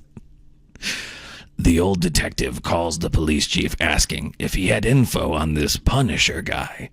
Chief says he's heard of him and knows just the guy to catch him. The scene changes to a cryotherapy room with a man in the chamber on his phone. Chief, hey, you busy? Man, what do you think? Chief, right. Well, I hope you're good and charged because we need your help. With, he's back. With help. This time, we need you to put him on ice. Man makes angry grunt noise. Chief, we need you to put him down for good. Man with ice powers who hates puns. It'll cost you double for that slip up. Man with ice powers who hates puns hangs up phone and steps out of cryotherapy ready to take down the Punisher. Wow. What? Yeah, but what happened to the movie accent middle way through? Did you just drop it? Oh no, sorry, I was doing voices because but I did drop it. Oh, okay, gotcha. But it was doing different characters. It felt weird to be like, Chief, hey, you busy? Man, what do you think? That it seemed weird for them to just have the same. So now, okay, this is one of the most intricate callbacks episode now. Yeah, someone has like really listened a lot. This is now like 6 episodes of lore. Yeah. We should be careful to like only do this once in a while. Oh yeah. No, yeah. This is if this is anyone's first episode, they're lost. They are absolutely lost. Yeah. They have no idea what we're talking about. Because now it's you and me, and our alter egos are now characters in this movie. Yeah. How do you feel about that? No, it's fine. You seem concerned. No, but it's like I don't. Yeah, I can't even tell you which episodes to go to for some of these.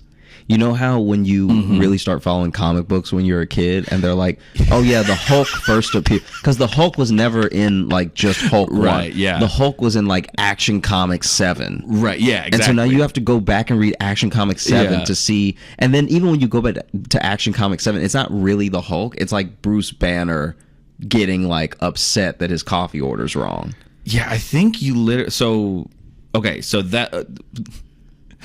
the man with ice powers who hates puns and the Punisher, I believe their first appearance was number 116, Joshy on Ice. The Porta-Potty Killer was the next episode in 117, the Porta-Potty, a true crime story. I think we talked about all of that again in 50 Shades of Yellow. So like the last 4 episodes. At least. Or I guess there's going to be a Thanksgiving episode in there too. So we'll make sure to not talk about anything lore-wise.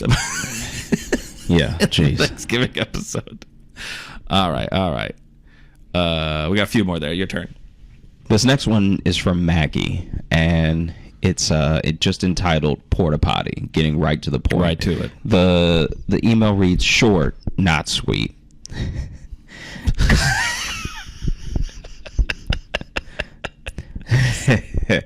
Cop who retired has unleashed all the pent-up emotions and, well, shit. Now can't stop. Becomes the guy he arrested in all the facets you went through in the show.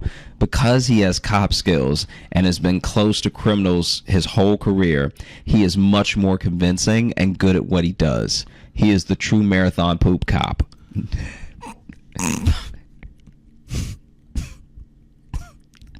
Using your list of how to be a good criminal with a few new ideas of his own. And again, it's all about the poop. He isn't trying to kill anyone, but he targets the people he has arrested in the past, but couldn't make charges stick. This will stick. Revenge has never smelled so bad. Now that is interesting, though. Yeah. I don't know if a movie's ever done that where the sequel is the cop. The cop who is cop really snapping. The cop who put him away. That would be like if they did a sequel to 7 and it was Morgan Freeman just like, shit, how about 8? And Yeah. Or just like an actual Batman movie where he's like, the Joker was right in the last one. I am gonna just be everybody about to get it. Everybody about to get it. I'm done just punching. Yeah. It's time to start stabbing. Shit, I've made all these cool inventions. How about a gun?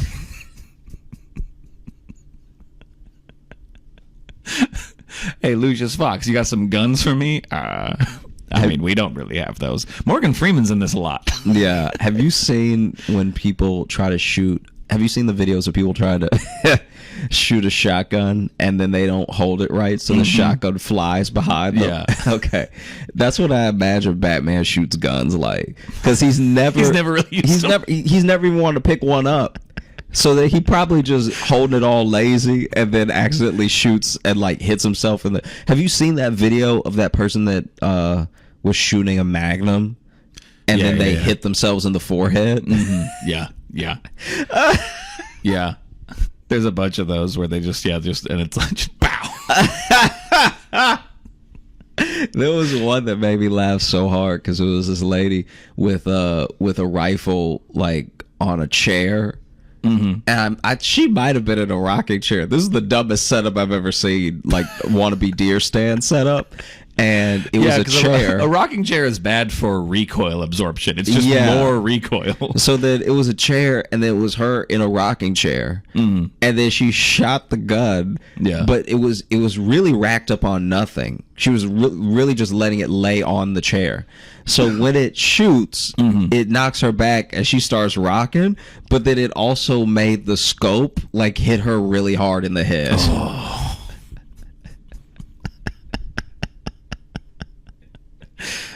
This one here, this is from Jeremy. The title is Porta-Potty 2. This time, it's Poopstinel. Remember, it's a podcast. They can't see your reaction. You need to sometimes actually... Okay, it's just rolling out, just closing eyes, shaking head. Just read it.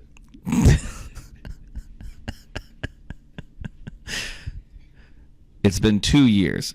Do you want the voice again? Yeah. I didn't bring anything to drink. All right. It's been 2 years since the detective retired from the police force. He's been plagued by the events of the first movie and had to retire early due to intense smell-related trauma. His marriage is in the toilet. And his kids hate him.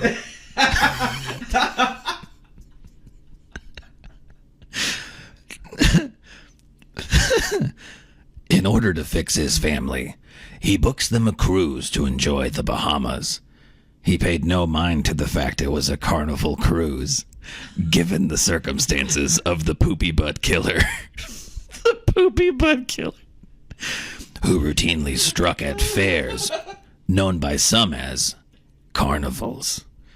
Shortly after the detective and his family board the ship, something starts to stink, literally.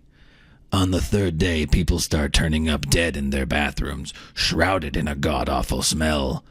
The rest of the movie is the detective playing a game of cat and mouse with the deranged killer who has escaped from prison and wants revenge on the detective for putting him in prison. The title would be Porta-Potty 2, Boat of 1,000 Turds. And then it's all like big text like that. It just says, I copied this from the Notes app, so the formatting is awful. You guys rule. Let's make this incredible film series come to life. Jeremy. Thank you, Jeremy. Was Carnival the one that they did like sink and got filled with shit? I can't remember which one it was. I don't remember. Because I thought that's where it was going. Was that it was going to be one of those cruise ships? Yeah, that's what I thought. Which I think there's still room for that. But I like the idea. This is a real like Speed 2 cruise control situation of like, I don't know, this time on a boat is kind of, I like that form of sequel. Yeah, yeah. I like that a lot. See, now we're bringing current events in. Wow. Yeah, this is, y'all are bringing it this episode.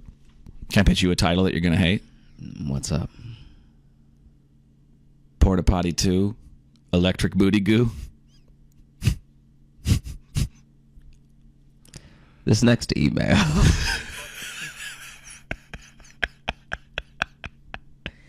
Do you get it? They're like electric from our friend like electric boogaloo, Moss. like electric boogaloo. But I went The subject line booty goo, in like poopy. the email. Joshua, like is poopy. Porta-Potty number 2, a true crime story in parentheses. Okay, who's this from again? Though, say the name again. Moss. Sorry, Moss. Okay.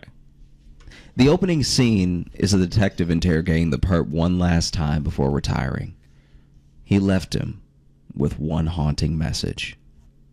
I was like you once, until one day I lost control.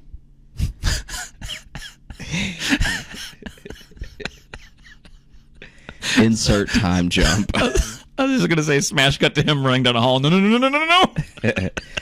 Insert time jump.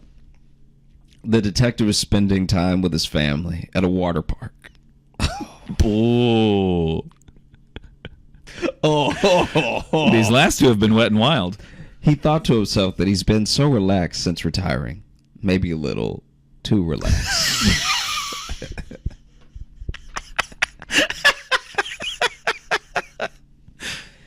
He was reminded of those haunting words right before feeling the need to go. Running out of the pool, he tripped several families.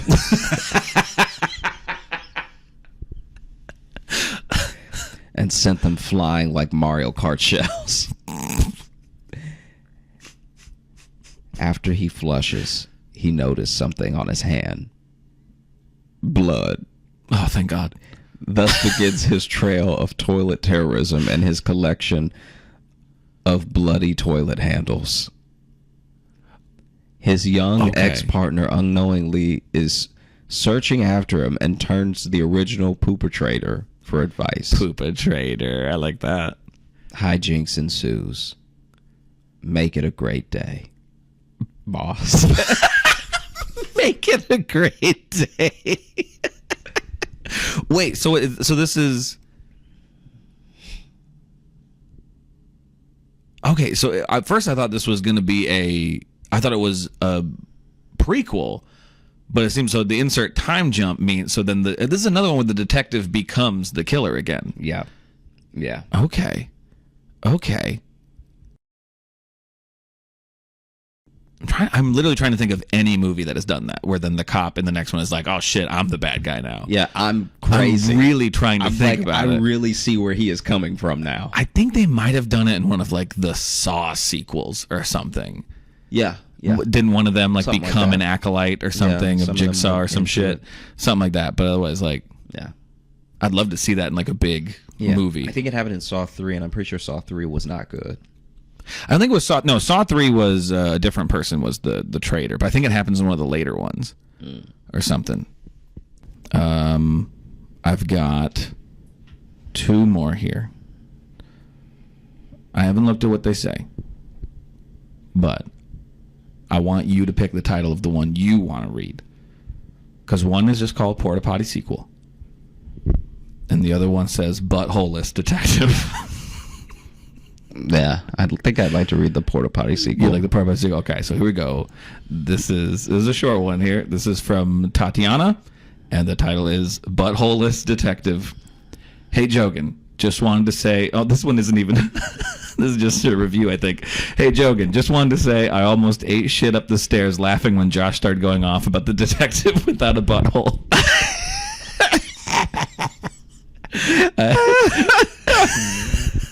I guess I have the humor of a 12-year-old boy, and I'm okay with that. Keep it up, guys. Tatiana. Well, there you go. So there's the last one for you. Thank you for that review. Wow. Okay. Can you do me a favor? Since we're on the last one, can you hook my headphones back up? Oh, yeah. Yeah, just especially if I try to do any voices or anything. Okay. I mean, I can do it, too, if you want the movie voice, but... No, it's okay. Okay, let's see. There we go. Okay. It's a very behind-the-scenes episode, too. We're going to have a lot of... This is what happens when you record your podcast in a hotel room. Okay, this one is from Jesse, and it's titled Porta-Potty Sequel. First time writing in, and I personally think this is the best episode. Big fan of the goofy point of view on a serious situation type of comedy. My name is Jesse, and the sequel would be as follows. Our hero, after being able to rid himself of the internal issues and taking that well-deserved shower, trudges over to...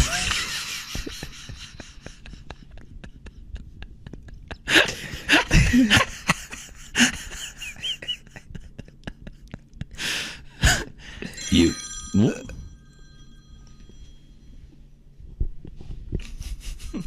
Sorry, getting a phone call now. Yes. Hi, recording with Josh.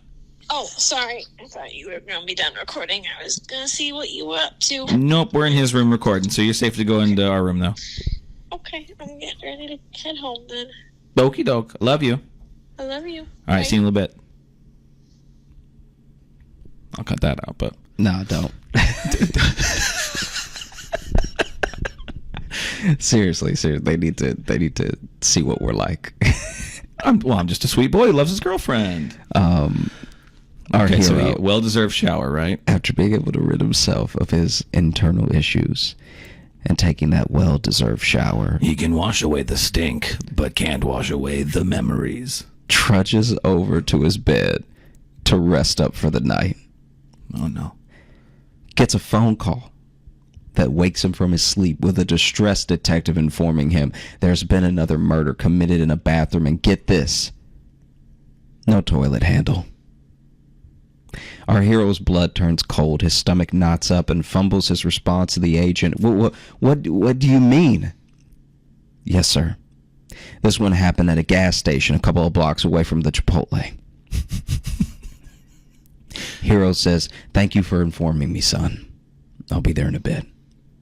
He hangs up the phone and cries angrily into his hands.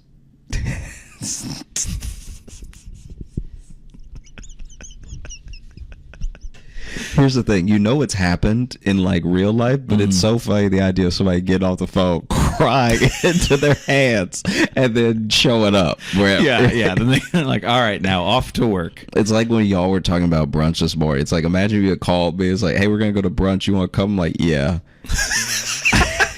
I'll be in the lobby in a little bit. And then I cried into my hands. And then met you downstairs like nothing happened. No. Okay. All right. Boy, this is really an unfortunate angle on me, too. Sorry, now I'm just critiquing the camera that's on me. Okay.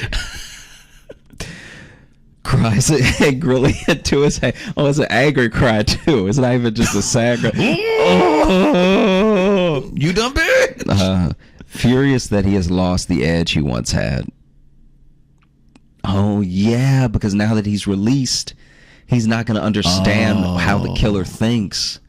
And so he's crying angrily into his hands because he blew his butt out.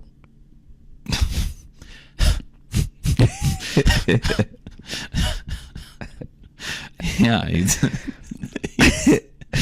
he's expressed his skill. He's lost his mojo, baby. The constipation and stomach issues he had were the only thing giving him his drive, but it is gone. An undeserved relief. Wow. That would just be the preface without writing out the whole script. Bullet points as follows would be... Anyway, I have this scene. Other shit happens. Hero goes to the county jail to visit the man he arrested, and the man is sobbing uncontrollably, claiming his innocence. It dawns on Hero that he caught the wrong guy. Throwback to the rule of go to a town where someone may mistake you for someone else. Okay, that's a good one. Also, Hero goes to a station to get back on the case, right? Goes back to a station to get back on the case. Chief says in a typical stereotype cop, you're too close to the case. I'm giving it to Jackson, so Hero goes rogue. You're a loose butthole and you play by your own rules. Yeah. Nobody can trust you, all right? Nobody can depends on you. Look at this guy getting in on it. Hero goes to Chipotle and bribes the workers there for information, using plumbing supplies instead of cash.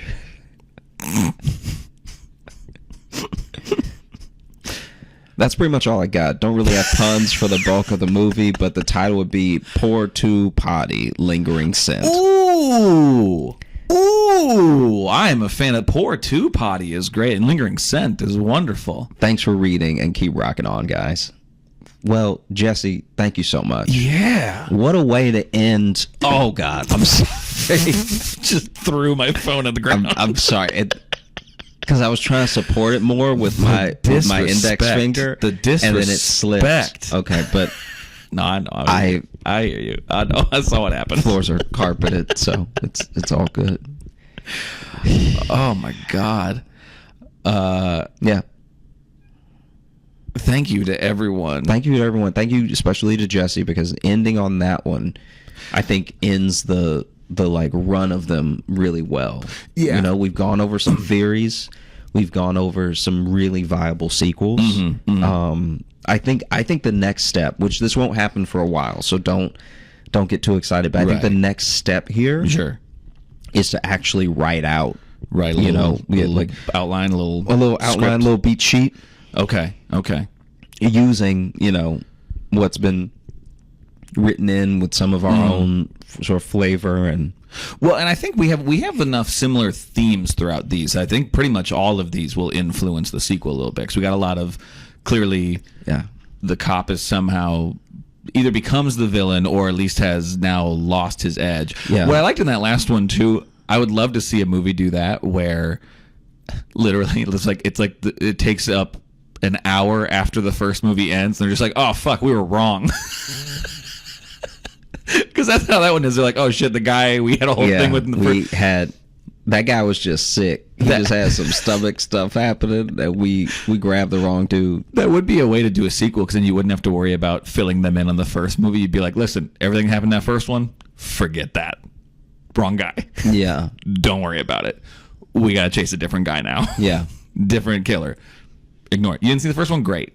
Yeah, it's actually better if you don't see It's the actually first better now, because that was a waste of your time. That we made a mistake. We fucked up. Yeah. We made a movie we didn't like. We're trying again.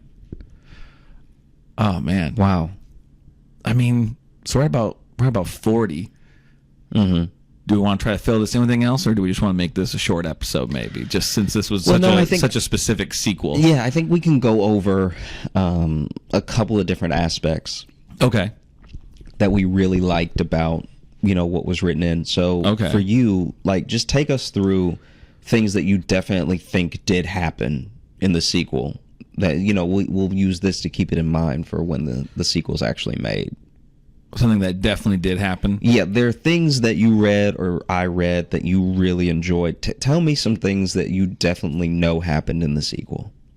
I don't know if I definitely know, but I do the obvious angle would be that, there's a copycat.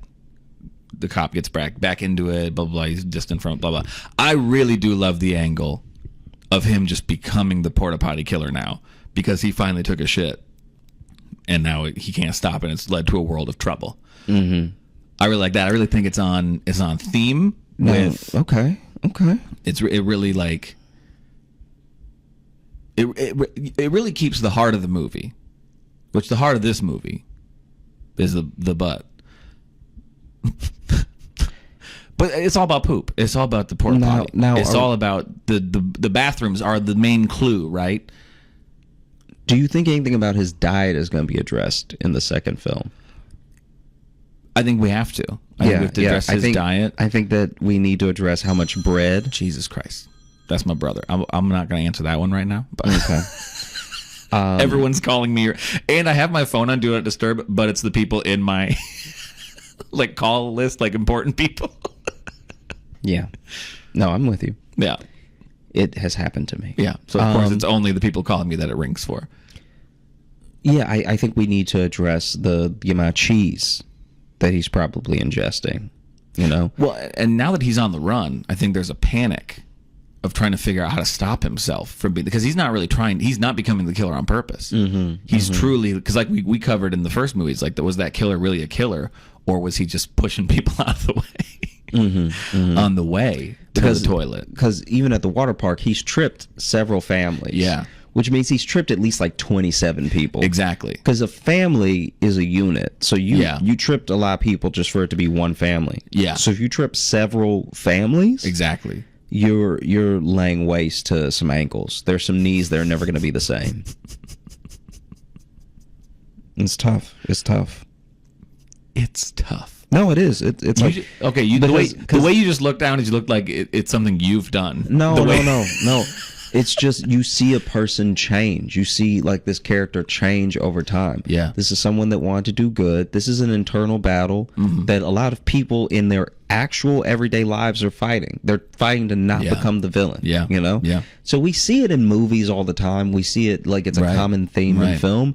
But in real life, there are people who are am I going to be not even the villain, this person's villain today? Am I going to become my villain that I've been chasing? The person I've been working to put down, have I accidentally become that villain? And in a way, I've seen it happen in front of me just now, because last couple episodes, you've been saying some puns. I've been saying some puns? Yeah. I've said 2. I'm saying you used to say none. No, I would say a couple. But I feel like I've gotten to you. You haven't gotten to anything. I feel like you can hurry up and go to hell. I feel like the man with ice powers who hates puns is becoming the man with ice powers who kind of likes puns. No, don't do that. All right? Okay. You're not affecting anything. What does that mean? Okay, you're acting like you're having an effect on me. You're not affecting anything. All right, I'm not having an effect. I'm the same. Wow, I'm the same person. What an insult to our friendship to say I'm not affecting you at all. I'm the same person I have always been. I know, and fuck, I wish you'd change. Really, really. I was something, just one thing. You know, this is classic you. All right. Yeah. What about me? Classic you. I'm trying to dig deep into plot progression and character development, and you're over here making it about me. Oh, sorry that I made it about you on the show called the Josh Johnson Show. How dare me to bring Josh Johnson? The sarcasm is not helpful. All right. You see the sarcasm? All right. You forget that you wanted this show to be your name, and you're always mad when I bring you into it. No, I'm not always mad when you bring me into it. You creamer drinking bitch. You used it to distract, and you like to bring up old stuff. Yeah, you clumsy. You like to pull up old stuff. Clumsy ass creamer drinking. Okay, because you wanted to play innocent. You wanted to play innocent like it was just me, but I knew you could feel it too. All right, you were coming at me sideways. And I called it out as soon as I saw it. Couldn't help yourself, could you? I wasn't trying to call you out. I was trying to elevate your point by saying I've seen it tie into real life. Mm-hmm. The way you said it, the way you were trying to say you were seeing me be seen. Say that again. Came out pretty insulting. You know, came out pretty weird, and then it didn't take long. It didn't take long for me calling that moment out. Yeah, to us to get to the creamer and to the clumsy and stuff. Yeah. So I know what you think. All right, I know what you're thinking at any point where we're over here, acting like I'm being unreasonable. But I'm just calling it the way I see it. I didn't say you were being unreasonable. No, but you were looking at me like I was being unreasonable. The point I literally made, sarcasm in your voice. The point I literally made was to say you were being reasonable and making a good point, and I was tying it in to our show. Which, sorry to bother you, but most of these emails were tying in other stuff from our show. How about this? How about you slow down and quiet those plosives on the point? All right, don't hit me with the point. All right. You coming at me with the point I was trying to point out to you when I was making the point. Okay. Yeah. So then finally when they discover the detective, the one thing he won't give up is drinking creamer because he's a dumb bitch. Wow. Okay. Wow. Showing true colors. Yeah. True colors. Yeah. This is fun. It's always good getting to see you. Getting to see the real you is what we're getting to see.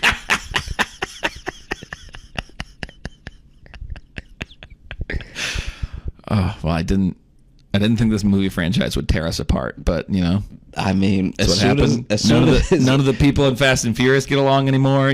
As soon as large amounts of money get involved, people change. Large amounts. We haven't even made the movie or made anything off of it. We're already just assuming it's going to be a hit, so we may as well get to the feud now. Yeah. Fuck it. This is going to be huge. You're dead to me. Before pen ever meets paper. Yeah. What about you? What happened in the sequel for you? I think for me there was a lot of the detective coming to grips with the fact that maybe he got the wrong person, and maybe he understands this person more so than he'd ever want to admit. I feel like I even said that in the initial. I think so. In the initial one, yeah. Yeah. But I think that now it's obvious. Like now, people are almost suspicious of him because they're like, "Why do you know so much about butts? You're not a doctor." You're not a butt detective. Is this a fascination, or is this like a part-time job for you? Why do you know so much? How are you always so good at catching them? Yeah. Maybe it's because you think like them. And so now people in the department are turning on him. You know how sometimes when cops are tired, they have that general respect in their old precinct. Yeah. It's almost like being a senior from your high school and then you come by to pick something up and people still remember you though. Yeah. It's like that. But he doesn't have that. The precinct's turned on him. He was supposed to be a hero cop.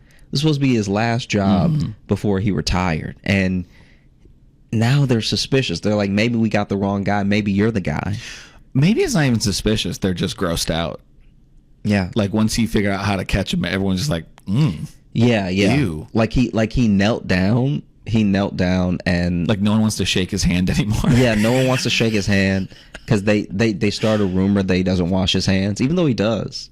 But people are like, no, he don't wash his hands so he can keep his edge. I just had a horrible visual in my head of just like, you know, where they dab their pinky to like lick the cocaine. It's just poopy. Yeah. That's him, all right. I told you it wasn't good. Thanks so much for listening to the Josh Let's Johnson. get out of here. Let's get out of here. We did a crime here. The real crime was committed here. We had a great time recording. I hope you had a great time listening. If you are looking to catch up with us on any of the socials, you can find me at Josh Johnson Comedy on Instagram, TikTok, and YouTube. We're going to be posting clips of the show. Yeah. And if you're looking for Logan, you can follow me on Instagram at Logan M. Nielsen. And if you want to get into the mailbag, like all those people did, you can email us, joshjohnsonshow@gmail.com. I can't promise we'll read any more Porta-Potty sequels, but I mean, if you got one, you're welcome. Yeah, we'll put them in a folder. Yeah, we'll hang on to them. I can't promise we'll take up more time. Yeah, we'll archive them. But when we're ready to tank our show, we'll do this again. And thank you to everybody who emailed in. Those were all very fun. I liked reading all of those. Yeah, we really appreciate those. All of those amazing. All of those were top shelf. So thank you so much for sending in. I wasn't expecting. I thought we were going to get like 2.